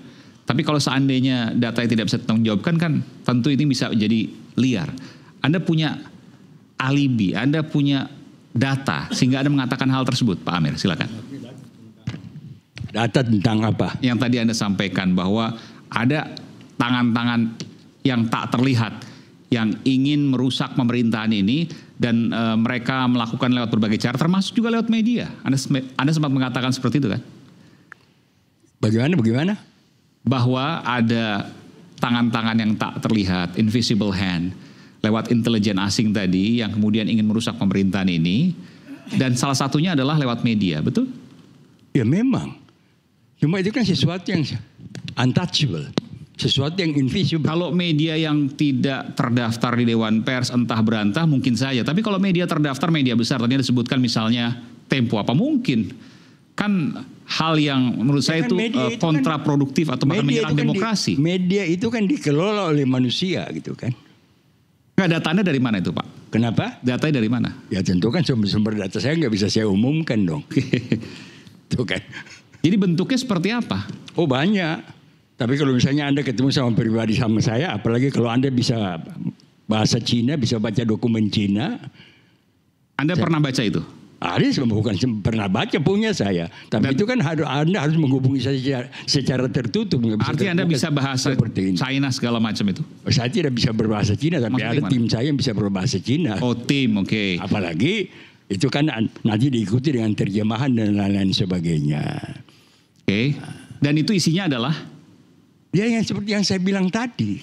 Gitu kan? Kan sudah juga disinggung oleh Bung Refli Harun tadi kan. Asing lah gitu. Bagaimana mereka ini gitu kan. Bagaimana Cina main gitu kan. Mungkin barangkali kalau Anda sebut seorang nama intelijen Cina bernama Lukman Tan yang kemarin punya hubungan dekat dengan istana di periode lalu. Barangkali Anda kaget. Tapi kalau Anda bisa baca sejarah dokumen yang saya miliki gitu. Nah, jadi untuk hal-hal tujuannya apa sih? Tujuannya apa? Untuk meruntuhkan pemerintahan ini mengganti dengan yang lain atau apa? Iya sudah jelas. Coba Anda pelajari berapa partai politik yang punya perjanjian kerjasama dengan Cina. Ya. Perjanjian bentuk apa ini maksudnya? Ya perjanjian kerjasama antara mereka dengan partai komunis. Nah, tadi Anda katakan Amerika, Inggris, sekarang Cina juga. Cina kan. Malah yang menjadi pertanyaan bagi saya adalah kenapa Pak Hendro Priyono hanya menyatakan bahwa memperingatkan bangsa ini bahwa ada intelijen Amerika dan intelijen Cina yang sudah beroperasi di intelijen Amerika dan intelijen Inggris yang sudah beroperasi di Indonesia. Nah, kelemahan dari apa yang disampaikan oleh Pak Hendro itu menurut saya adalah dia tidak mengidentifikasi pertama intelijen Amerika itu apa? Apa CIA, apa FBI atau apa dia tidak identifikasi. Yang kedua, intelijen Inggris itu apa? Apa MI6 atau MI5 atau apa? Nah, yang berikutnya lagi, kenapa dia tidak sebut intelijen Cina gitu? Ini kan menimbulkan tanda tanya. Dan Anda meyakini intelijen China juga ada? Bukan meyakini lagi, kalau soal itu kan saya punya dokumen lengkap yang saya bilang. Baik. Gitu. Dan tujuannya tapi yang adalah, menjadi persoalan adalah sebentar, ini ada hanya di pemerintah saat ini atau sebelumnya juga ada? Sebelumnya sampai sekarang ada. Tujuannya adalah untuk kepentingan mereka. Nah iyalah, ini kan seperti dibilang oleh Bung Refli Harun dari dulu. Iya. Dari mulai kemerdekaan udah. Malahan kalau Anda baca sejarah, kenal nggak? Anda tahu nggak? Yang namanya Komite 300.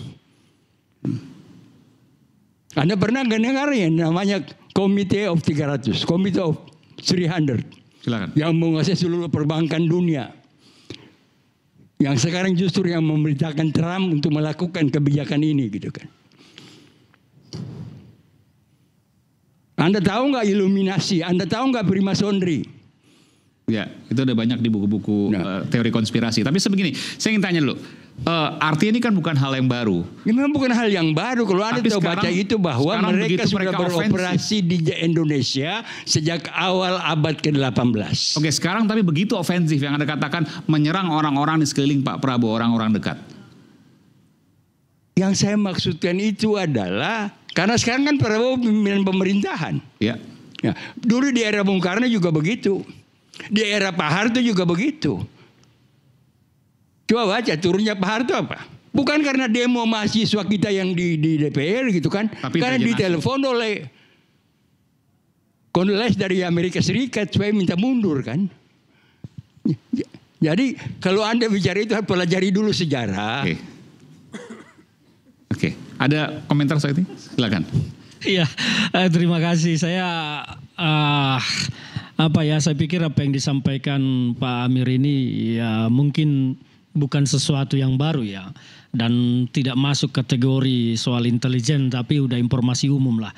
Tapi saya mau menyampaikan sesuatu supaya tidak mengerdilkan peran mahasiswa pada zaman reformasi 1998, bahwa memang Soeharto itu jatuh adalah karena pergerakan mahasiswa, bukan karena telepon dari siapapun, tetapi karena mahasiswa yang bergerak turun ke jalan menginginkan suatu perubahan. Soal hal-hal lain di balik itu semua, saya pikir tidak boleh menghilangkan peran mahasiswa pada 1998. Iya, bukan menghilangkan peran mereka. Iya, itu yang paling penting itu. Faktanya bahwa Pak Harto menyatakan diri mundur itu kan setelah dia ditelepon oleh Menteri Luar Negeri Amerika Serikat. Jadi Menteri Luar Negeri Amerika Serikat memanfaatkan demonstrasi mahasiswa itu.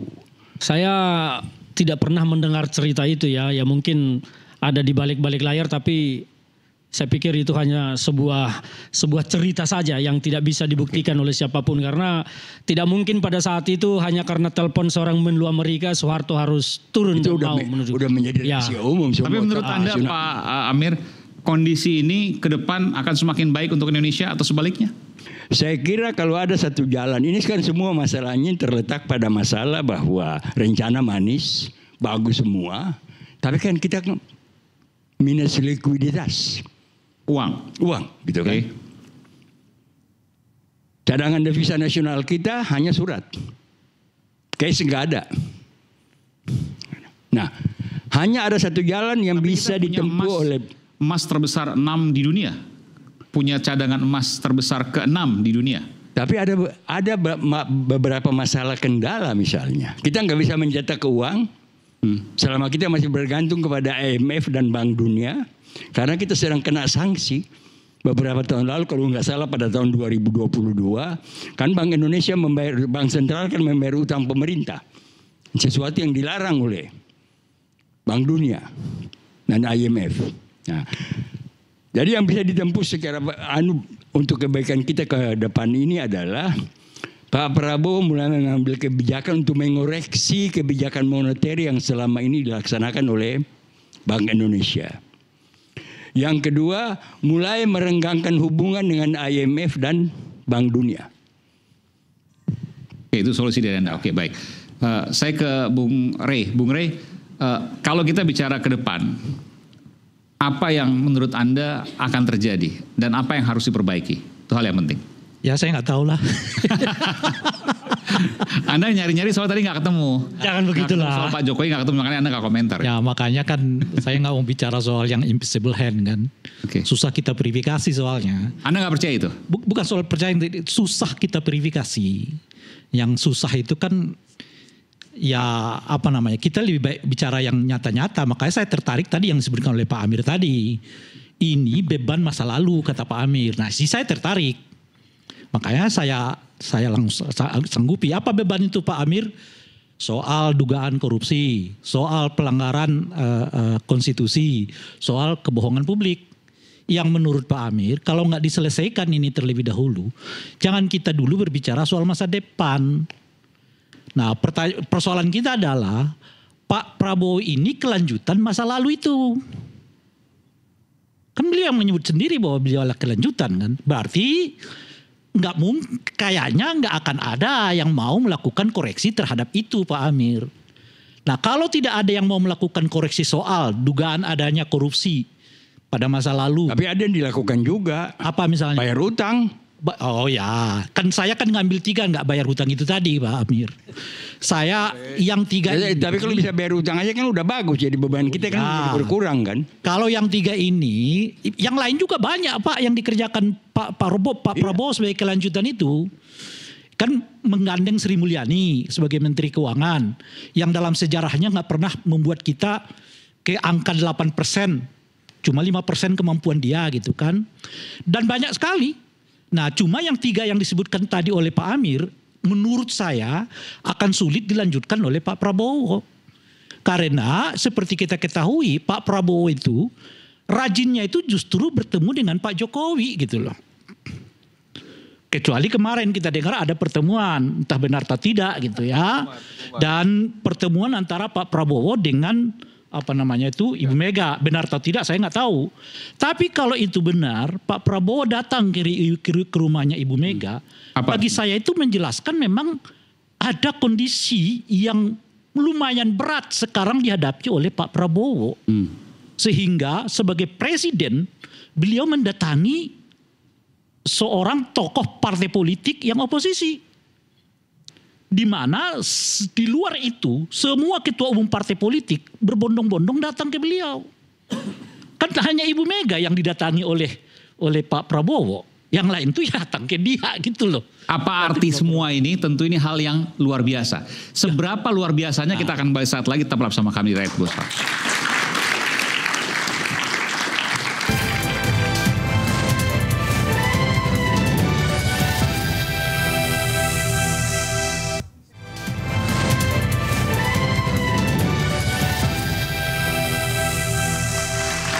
Ya, ini baru saja kami mendapatkan informasi ini sudah terkonfirmasi bahwa kemarin betul pertemuan Pak Prabowo Subianto dengan Ibu Megawati Soekarno Putri Teguh Umar itu jelang tengah malam ya. Dan memang kecurigaan kami para media pada waktu itu karena Pak Prabowo menggunakan maung putih itu jelas sekali. Dan sekarang di akun Instagram Pak Sufmi Dasko Ahmad ya. 9 menit atau 10 menit yang lalu sudah menampilkan bahwa ada foto, nanti kita akan tampilkan di sini, foto pertemuan antara Pak Prabowo dengan Bu Mega. Sambil kita menunggu fotonya, saya ingin ke Bung Rey. Bung Rey tadi mengatakan bahwa kalau memang ada pertemuan, ya sudah dipastikan fix ada pertemuan tadi malam. Maka ada hal yang luar biasa. Bagaimana Anda menjelaskan itu? Iya, itu kan artinya di satu segi Pak Prabowo ingin ya kalau kalimat Dasko itu kan merajut semuanya. Dengan tantangan yang begitu besar ini memang mau tidak mau ya harus melibatkan seluruh. Tantangan besar ini sekarang. Ya, tunjukkan. Kalau nggak tantangan kayak begini kayak kemarin-kemarin kan sudah 2 kali loh pertemuan antara Pak Prabowo dengan Ibu Mega itu tertunda terus. Nah kali ini dengan kedatangan Pak Prabowo ke rumah Ibu Mega itu artinya Pak Prabowo yang sekarang punya inisiatif besar. Tengah malam lagi nih. Tengah malam untuk mendatangi Ibu Mega gitu.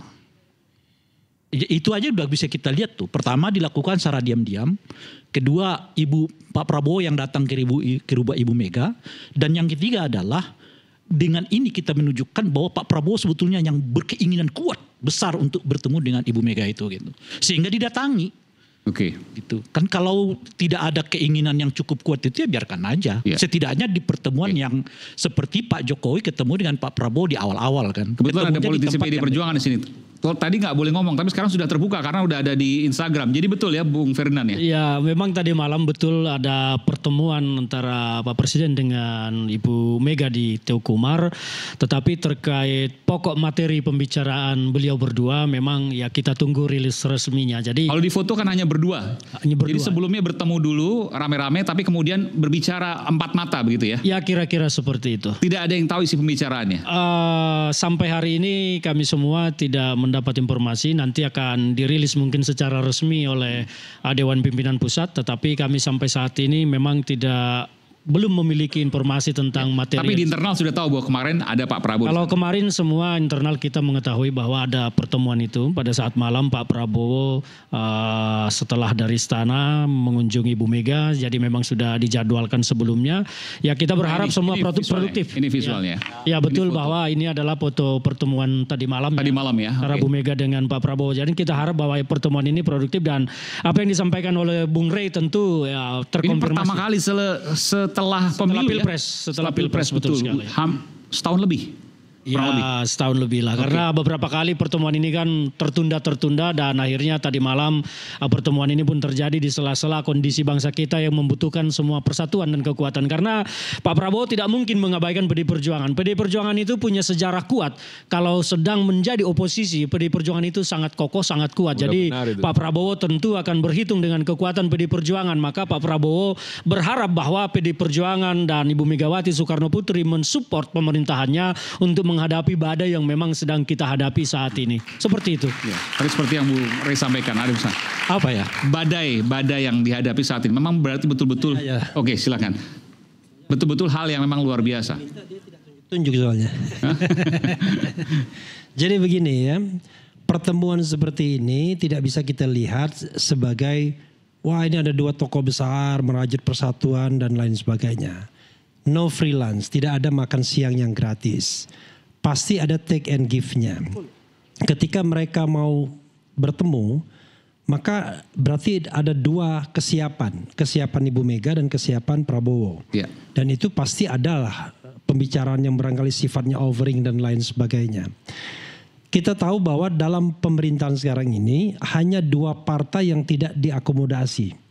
Yaitu Nasdem yang memilih tidak mengambil jatah menteri.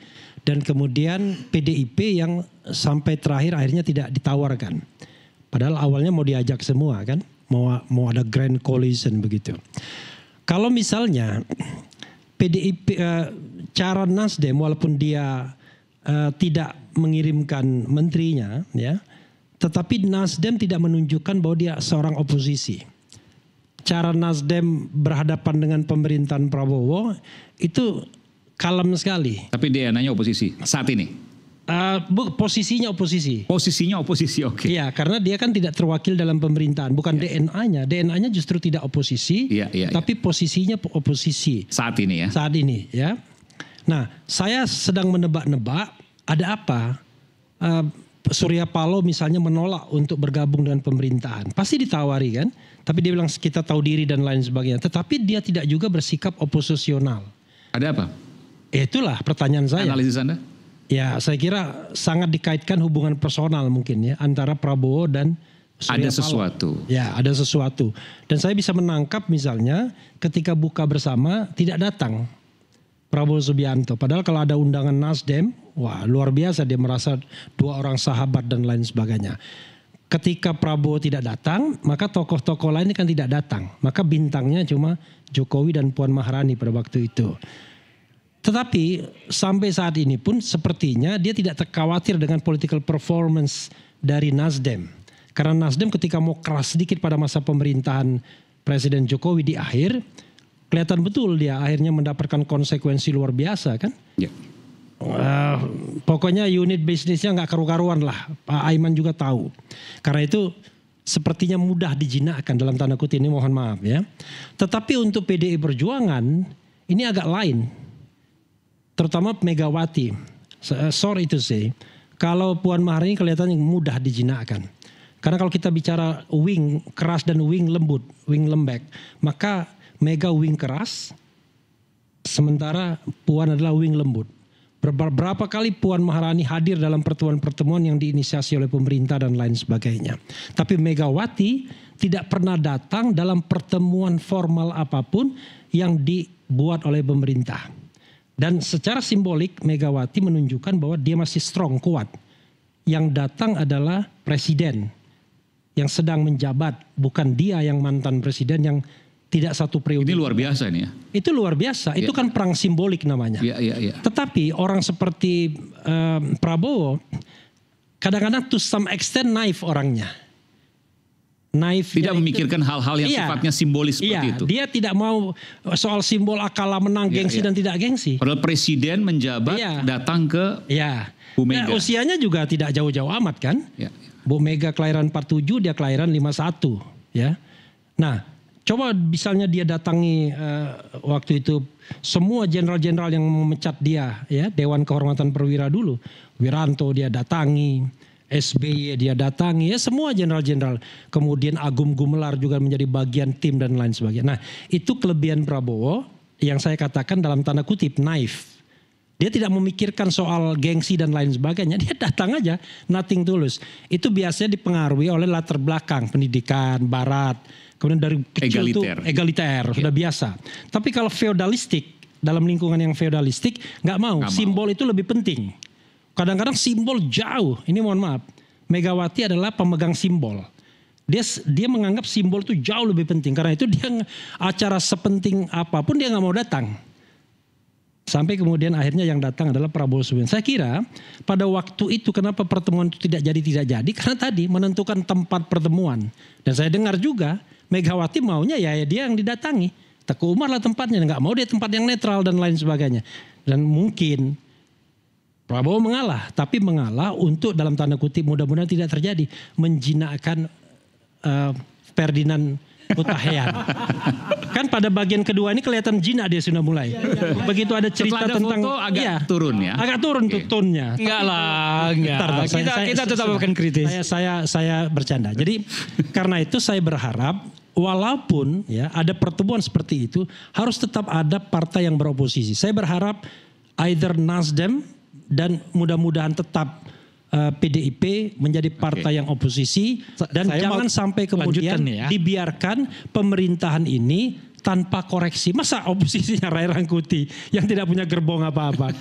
Sakit negeri ini kalau begitu. Oke, makasih. Kelas kita masih disebut tukang nyinyir ya. Gini. Itu nggak punya medsos. Kalau punya medsos habis sudah. Siapa? Anda.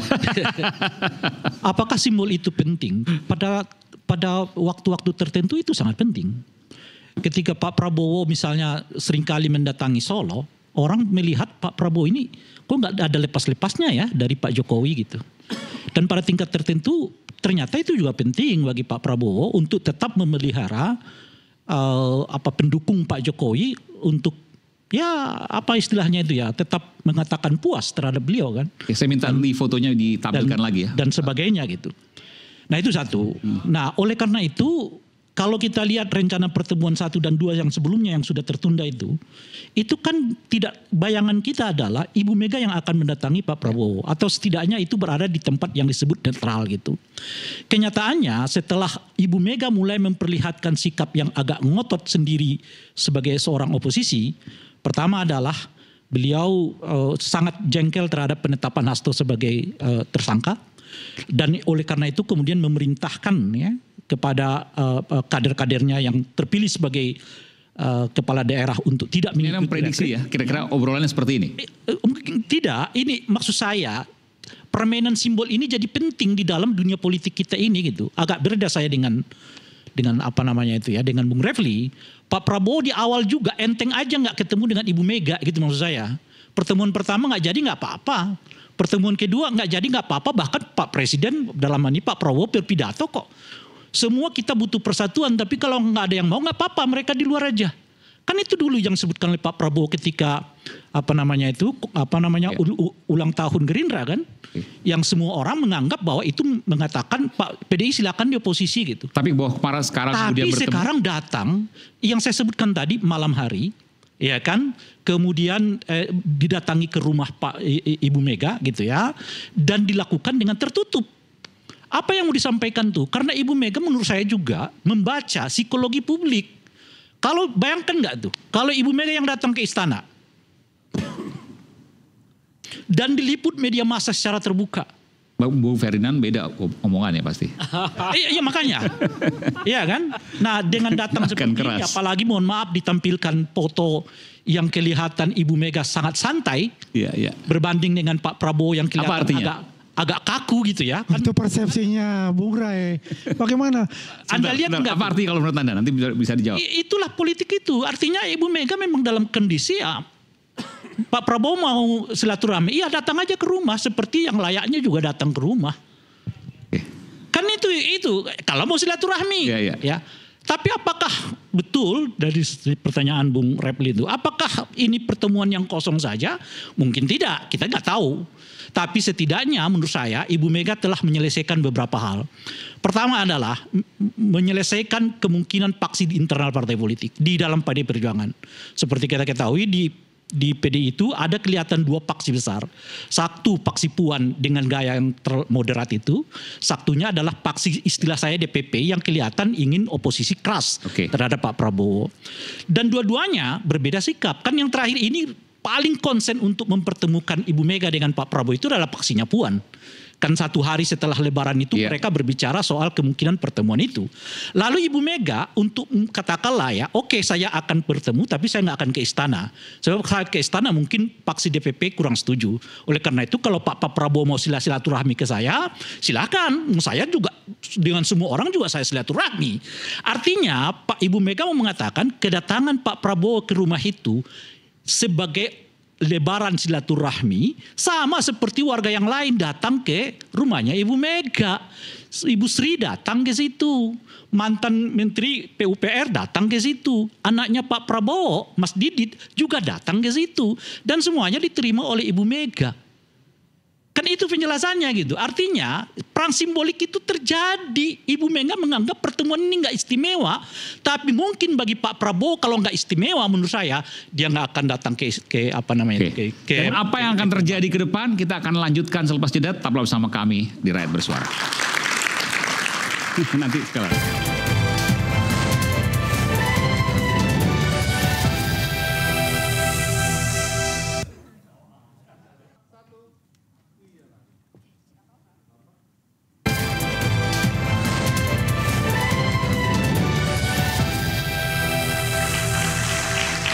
Kembali di sesi terakhir Rakyat Bersuara. Sekarang adalah waktunya untuk closing statement, pernyataan penutup. Tapi kalau ingin menyampaikan sesuatu terkait pertemuan silakan. Saya mulai dari Bung. Oh, Anda silakan. Terima kasih Bang Aiman. Andi, silakan. Kalau kita melihat, saya mengatakan syukur alhamdulillah bisa bertemu. Ini air terbuka nih ya. Ya, karena sudah ketiga ya. Yang diharapkan kemarin itu waktu Danantara, peresmian Danantara. Di situ ada Pak Jokowi sebagai presiden ke-7, di situ ada Pak SBY hadir di sana. Kan diharapkan beliau hadir. Kan beliau lagi umroh pada saat itu, ya kan? Maka dicarikan waktu. Presiden kan juga sibuk waktunya kan. Bagaimana ada waktu untuk dan timing yang tepat. Hari Raya Idul Fitri ini saling memaafkan ini timing yang tepat. Kalau dia datangnya malam, beliau juga sibuk dengan urusan-urusan pada malam hari baru beliau punya waktu untuk hadir ke rumah Ibu Mega. Kenapa hadir ke rumah Ibu Mega? Pertemanan beliau itu seperti kakak dan adik. Ya. Tidak ada nama kita katakan ada Bapak Presiden di sana, tidak. Sebagai sosoknya Pak Prabowo hadir di sana sebagai adik dari Ibu Mega. Kalau pembicaraan di sana hanya mereka yang tahu. Kalau mungkin kalau kita melihat mungkin juga nanti ada kaitan dengan Kongres PDIP yang maksudnya? akan datang. Kan gitu. Ya artinya negara ini aman lah. Damai. PDIP minta dukungan dari Pak Prabowo juga. Itu ada keuntungan. Ya, itu soal Kongres itu maksudnya apa? Itu bisa saja seperti itu. Tapi yang jelas adalah mungkin langsung mengundang. Ibu Mega mengundang Pak Prabowo untuk hadir. Oke. Di acara Kan Kongres. kalau orang logikal mengundang itu, Ibu Mega yang datang ke istana meminta kehadiran Pak Prabowo untuk datang. Itu kan kalau resmi Bung Ray. Ini kan kita ini ibarat kakak dan adik. Kalau kakak dan adik tidak perlu kita formal. Iya, kalau makanya. dikatakan Kalau Mas, orang hadir ya Mas. Oh siap Mbak Ayu. Itu sudah pasti otomatis. Ya iya, beliau itu. Artinya orang itu kalau datang ke rumah orang lain menandakan dua hal. Pertama, betul dia hormat. Yang kedua adalah dia butuh sesuatu. Ini Ibu Mega. Ibaratnya nih kalau kita buat ilustrasinya, Pak Prabowo datang ke rumah saya dulu ya. Ngapain? Saya mau nyerahin undangan Kongres. Itu kan pemikiran dari Bung Rey. Kan saya bilang kini tidak formal untuk bicara itu. Gini loh maksud ada saya. pembicaraan-pembicaraan lain yang di dalamnya Bung Rey. Iya. Yang kita tidak Ya, itu ketahui makanya. seperti sebagai negarawan masing-masing. Makanya, kalau- yang paling utama saya adalah beliau sudah bertemu, alhamdulillah. Iya. Mudah-mudahan Presiden Ya, kalau kita Round bicara Table soal- Club, kalau di kita mana bicara semua soal Kongres presiden itu tadi. hadir di sana, Kita bicara soal di bawah Kongres itu kepemimpinan tadi. Pak Prabowo Subianto, maka negara ini akan damai dan tentram. Oke, baik. Makasih tapi untuk tangan. Ada yang mau disanggah nggak? Iya. Terkait Kongres misalnya. Saya ingin menyampaikan saja bahwa sebaiknya tidak menduga-duga tentang apa pembicaraan Pak Prabowo dengan Bu Megawati. Biarlah saat ini PD Perjuangan dan Pak Prabowo yang paling tahu. Jadi saran saya itu Ya, aja. setuju, Dan, setuju. saya closing statement saya mau berpesan kepada pemerintah saja untuk lebih serius bekerja dan lebih cermat mencermati situasi geopolitik global yang sedang terjadi karena ini tidak mudah. Badainya tidak kecil, angin puting beliungnya besar. Jadi jangan ditanggapi dengan statement-statement nyeleneh, apalagi statement-statement yang justru menunjukkan kita anggap remeh sesuatu. Karena palu godamnya akan semakin besar kalau kita menganggap remeh sesuatu. Itu yang pertama. Yang kedua saya mau sampaikan kepada Pak Prabowo, segeralah mengevaluasi kabinetnya. Siapapun pejabatnya yang masih belajar jadi pejabat, sudahlah ganti-ganti dulu lah dengan orang-orang yang memang mengerti pekerjaannya apa, mengerti membawa perahu bernama Indonesia ini ke jalan yang benar sesuai dengan cita-cita kemerdekaan kita. Kalau sekarang karena kita melihat pejabat ini banyak yang tidak mengerti sebetulnya dia mau ngapain, malah sibuk upload kegiatannya di media sosial, apa itu gak jelas. Jadi saran saya kepada Pak Prabowo segera melakukan evaluasi terhadap kabinetnya. Gantilah orang-orang yang memang masih belajar bekerja, belajar berjabat. Udahlah, kita ini butuh orang-orang profesional. Bukan dengan kader PDIP tapi diganti ya. Oh, saya tidak mau bicara tentang itu. Itu biar keputusan partai. Tetapi saya ingin siapapun yang duduk mengurus negara ini adalah orang-orang yang profesional, pengabdi kepada Merah Putih, kepada Garuda. Jadi itu aja Tegaskan pesan dulu saya. Bung Ferdinand, PDI mau koalisi atau mau oposisi? Kalau saya ditanya pendapat saya pribadi, saya memilih berdiri di luar. Tapi kalau keputusan partai berbeda, saya pasti ikut partai. Oke, baik. Bung Refli silakan. Terus. Iya, yang namanya oposisi itu is a must ya, satu keharusan. Jadi pemerintahan tidak perlu risau kalau ada orang-orang yang bersikap oposisional. Di Indonesia ini justru peran oposisi formal di parlemen, di partai politik, di political society itu tidak berjalan dengan baik. Karena oposisinya masih oposisi cari rente, masih take and give. Kendor keras kan begitu. Harusnya ya oposisi yang betul-betul firm terhadap angka, nilai, value dan lain sebagainya jelas gitu. Jadi kalau kita misalnya aspek apa yang ingin kita kritisi dengan luar biasa, aspek ekonomi misalnya, apa pertumbuhannya yang 8%, kemudian pengangguran, kemiskinan dan lain sebagainya. Tapi partai politik dan parlemen tidak menjalankan itu. Yang menjalankan itu adalah society, mahasiswa, para ahli, para aktivis dan lain sebagainya. Nah, rupanya sepertinya kalau kita lihat pertemuan-pertemuan elit dan lain sebagainya, rasanya mereka sibuk bicara tentang bagaimana bagi-bagi sesuatu saja, saya merasa. Apakah sesuatu itu diambil atau tidak, itu soal lain. Misalnya pernyataan Surya Paloh, kita tahu dirilah karena kita bukan pendukung Prabowo dari awal. Kan artinya pembicaraan bagi-bagi awalnya kan, tapi tidak diambil. Saya kira dalam rangka 20 April nanti 6 bulan masa pemerintahan Presiden Prabowo, sesungguhnya barangkali akan ada reshuffle seandainya misalnya PDIP mau ditarik ke dalam. Nasdem mau ditarik ke dalam, artinya kan harus ada slot yang diciptakan. Gak mungkin dong kemudian tiba-tiba diciptakan kementerian baru lagi ya kemudian untuk partai tersebut. Yang terjadi pasti adalah beberapa menteri akan diganti. Bisa jadi dalam rangka itu juga.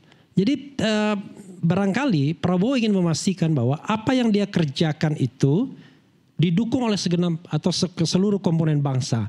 Padahal dalam negara demokrasi tidak akan pernah terjadi seperti itu. Selalu ada komponen masyarakat yang dengan kritis, dengan cara cerdas, mengkritik kebijakan-kebijakan yang kira-kira bermasalah. Karena tidak ada kebijakan yang sempurna. Contoh misalnya, apakah salah kalau saya memberikan makan bergizi kepada anak-anak yang tidak mampu dan lain sebagainya. Pernyataan itu tidak salah.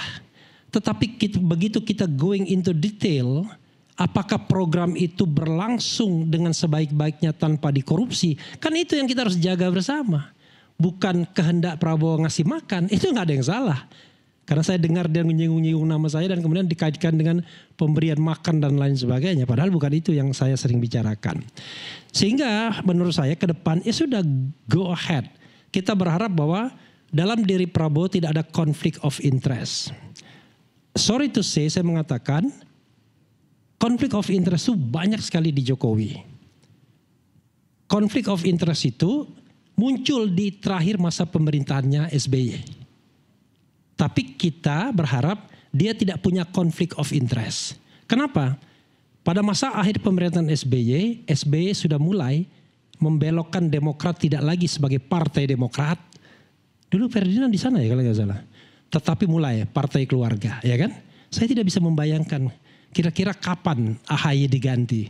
Mungkin sampai 20 tahun barangkali belum diganti juga. Bayangkan still young, masih muda, ya kan?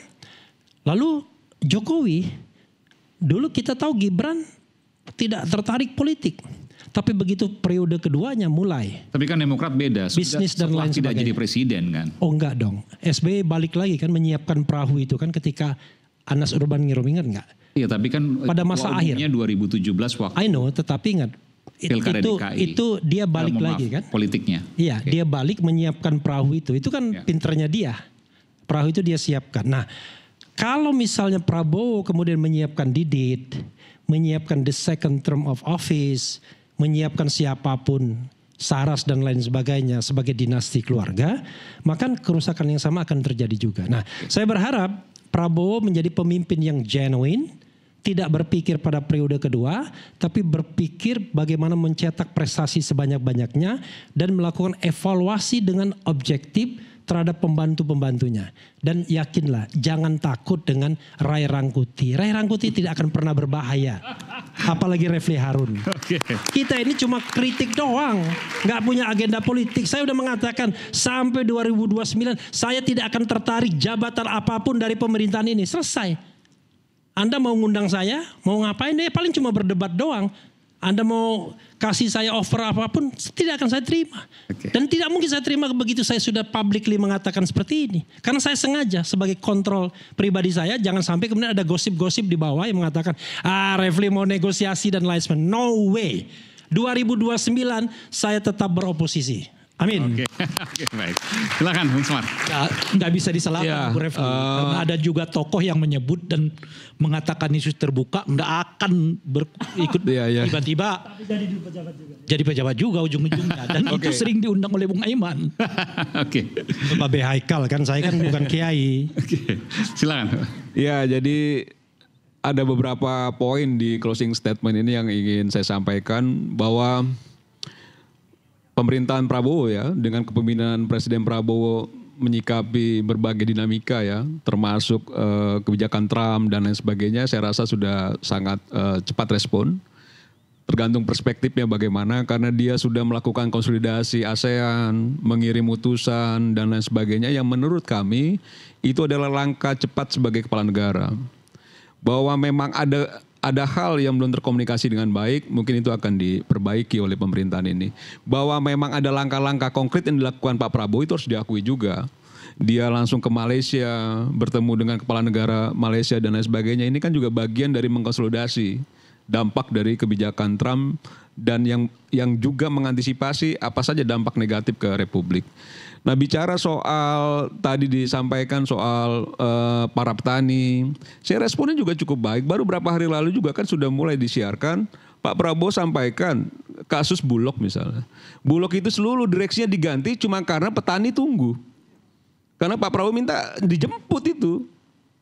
Gitu loh, gabah segala macam itu dijemput yang memang udah petani-petani itu sudah panen. Direksi diganti karena soal itu. Jadi saya juga meyakini sekali soal tomat busuk itu juga sudah teratasi dengan baik. Bahwa memang juga ada juga misalnya ya, ada juga kewenangan kepala daerah, bupati dan sebagainya dalam mengatasi soal panen di daerah-daerah. Itu kan juga tidak bisa dipungkiri. Dan tidak sedikit loh kepala daerah yang dari partainya Bung Ferdinand, banyak juga termasuk di wilayah Jawa Barat gitu. Jadi saya rasa semua juga saat ini harus bahu-membahu. Bahwa ada lapangan pekerjaan hilang, akan datang juga lapangan pekerjaan lain. Misalnya aquaculture, soal budidaya perairan segala macam. Pak Prabowo juga sudah sampaikan bahwa akan ada puluhan ribu itu masuk tenaga kerja baru, misalnya kapal ikan yang akan dibangun dan lain sebagainya. Dan ini kan sesuatu yang perlu juga kita apresiasi, bahwa pemerintahan tidak berdiam diri, bahwa pemerintahan terus berbenah diri, bahwa ada hal yang kurang itu lumrah dalam pemerintahan, tapi bahwa ada hal yang perlu kita apresiasi dan kita dukung. Dan sudah saatnya jika bicara soal tema sekarang ini, Bung Aiman, Indonesia harus apa? Harus bersatu, persatuan kesatuan.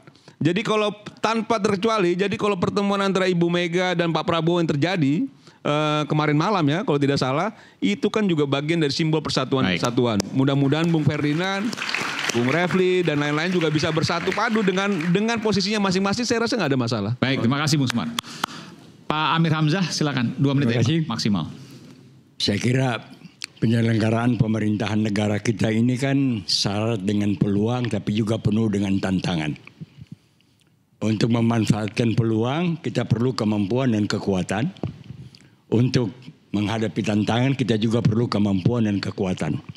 Oleh karena itu kita harapkan bahwa apa yang terjadi belakangan ini barangkali merupakan tekad kita bersama di bawah kepemimpinan Presiden Prabowo dan jajarannya untuk memanfaatkan peluang itu secara maksimal dan juga menghadapi tantangan secara maksimal sehingga dapat mewujudkan social society yang kuat dan didampingi dengan kemampuan pertahanan keamanan negara yang mapan. Baik.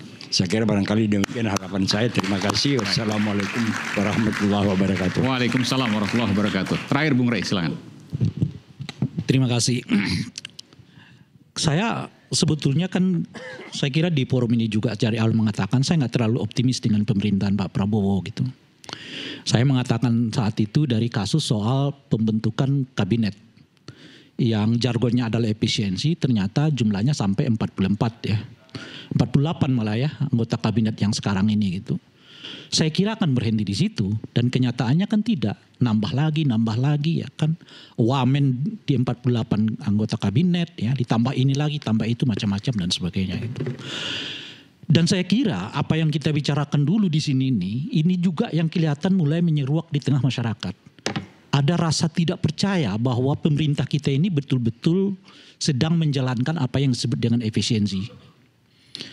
Istilah masyarakat kita itu kalau kita kutip di medsos itu adalah ya efisiensi itu hanya untuk kita, untuk mereka sih kagak gitu. Apalagi kemarin misalnya kan kita membaca di berita bahkan aspri presiden pun dijemput dengan pesawat kepresidenan ke Bengkulu kan. Kan itu mungkin bagi sebagian orang ya nggak apa-apa lah, tapi itu kan bagi orang lain itu mengatakan ini bagaimana logikanya? Sekelas aspri dijemput oleh presiden pakai pesawat kepresidenan ke Bengkulu gitu. Jadi pada tingkat tertentu yang membuyarkan apa yang disebut dengan tarikan efisiensi itu justru adalah perilaku-perilaku di kalangan mereka sendiri gitu. Belum lagi misalnya soal retret yang biayanya berapa tuh. Kan itu juga udah kritik soal solusinya efisiensi macam-macam. Gini kan tadi Bung Semar mengatakan persatuan. Sebetulnya ini bisa terjadi kalau presidennya sendiri mencontohkan itu pada dirinya. Misalnya efisiensi. Dicontohkan sendiri. Masa aspri dijemput pakai pesawat kepresidenan ke Bengkulu? Kecil, tapi itu kan simbolik gitu. Yang dilihat orang apa? Loh kok jadi begini gitu, kira-kira itu satu. Nah yang kedua, tidak bisa tidak, harus ada pemberantasan korupsi memang. Pokok persoalan kita itu menurut saya uang kita habis karena dimakan oleh orang yang tidak punya hak. Dalam hal ini tentu koruptor kan. Sayangnya KPK kita ini bekerja keluar bukan ke dalam. Padahal semestinya yang harus dilakukan oleh KPK itu adalah bagaimana ia membentengi orang yang sedang berkuasa agar tidak menggunakan kewenangan dan kekuasaan pada dirinya untuk menggarong uang rakyat. Lah ini kan KPK kerjanya apa? KPK yang dulu 6 bulan, 7 bulan udah ada loh menteri yang mereka cokok tuh. Ini apa? Konferensi pers ukuran 2 miliar, 3 miliar. Jadi kalau KPK nggak bisa dioptimalkan oleh Pak Prabowo, sementara KPK ini sekarang sudah bagian dari pemerintah, eksekutif, jangan kita berharap akan ada pertumbuhan ekonomi yang signifikan. Yang ada sekarang seperti yang kita lihat itu tadi kan, kalau keluar ke oposisi kencang, kalau ke dalam KPK seperti tutup mata. Dan perlu tindakan-tindakan yang juga tegas. Kasus bambu itu, pagar bambu, sudah tepat dong. Tapi mosok ya hanya sampai di kepala desa? Kan gak masuk akal kita. Buat apa kepala desa dan seberani apa kepala desa kok bisa mensertifikasi laut? Kalau tidak ada sesuatu yang bayangan kita kan, yang lebih besar kekuasaannya di belakang kepala desa itu. Nah yang ketiga tentu saja adalah apa yang disebut oleh Pak Amir tadi itu. Soal dugaan korupsi yang terjadi pada rejim-rejim sebelumnya. Yang harus juga dituntaskan oleh KPK kita yang sekarang. Nah yang ketiga berhubungan dengan soal penegakan hukum itu, saya dari awal mengatakan Pak Prabowo tolong diganti Pak Sigit. Kenapa? Karena polisi kita ini mohon maaf, yang dibaca oleh publik kita itu hari demi hari yang negatifnya. Dan makin kesini kelihatan respek publik terhadap kepolisian kita juga makin menurun. Enggak lah, kalau itu kan bisa dibantah. Bahwa kepuasan publik terhadap Polri cukup tinggi, cukup tinggi. Jangan kau menafikan juga. Oleh karena itu, bahwa setiap Kapolri itu selalu ada persoalan-persoalan yang terjadi. Itu macam-macam. Enggak zaman sekarang aja sebenarnya. Oke. Jadi, kan tadi Anda menyebutkan bahwa setiap Kapolri ada masalah. Ya, iya, Pak. Kan ada aja persoalan-persoalan yang hadir. Ya, nah, persoalannya bahwa di era sekarang jauh lebih cepat penanganan. Kasus Sambo dan lain sebagainya. Bahwa satu-satunya Kapolri itu yang bikin lomba mural mengkritik Polri. Ya. Oleh karena bikin orasi segala macam yang mengkritik Polri dikasih hadiah pula lagi. Ya. Nggak ada sebelumnya Kapolri sebelumnya gitu loh. Oleh karena Anda menyebut tadi bahwa di setiap Kapolri itu ada masalah, oleh karena itu saya mengatakan copot Kapolrinya. Bukan ada masalah, bahwa selalu ada permasalahan di zaman-zaman Kapolri menjabat. Siapapun Kapolrinya. Ya. Bahwa ada persoalan yang diselesaikan oleh Kapolri dengan gayanya masing-masing, itu juga harus diapresiasi. Ya. Sebut Kapolri siapa yang bikin mural mengkritik Polri dengan keras. Ya. Sebut Kapolri siapa yang melakukan lomba orasi dengan mengkritik Kapolri dengan keras. Tidak Coba ada. sebut Kapolri mana yang Kapolri juga yang mencetak sawah sampai 1.000 gitu loh. 1 juta hektar. Jadi enggak gitu juga. Tapi jangan juga prasangka buruk Kapolri terus gitu loh. Baik, ini adalah akhir dari Rakyat Bersuara. Siapapun berhak untuk menyampaikan selama sampaikan dengan fakta dan data. Dan ini sekali lagi lahir. Terima kasih Bapak sekalian. Kita akan lanjutkan nanti di Rakyat Bersuara pekan depan. Saya Aiman Wicaksono. Salam. Terima kasih.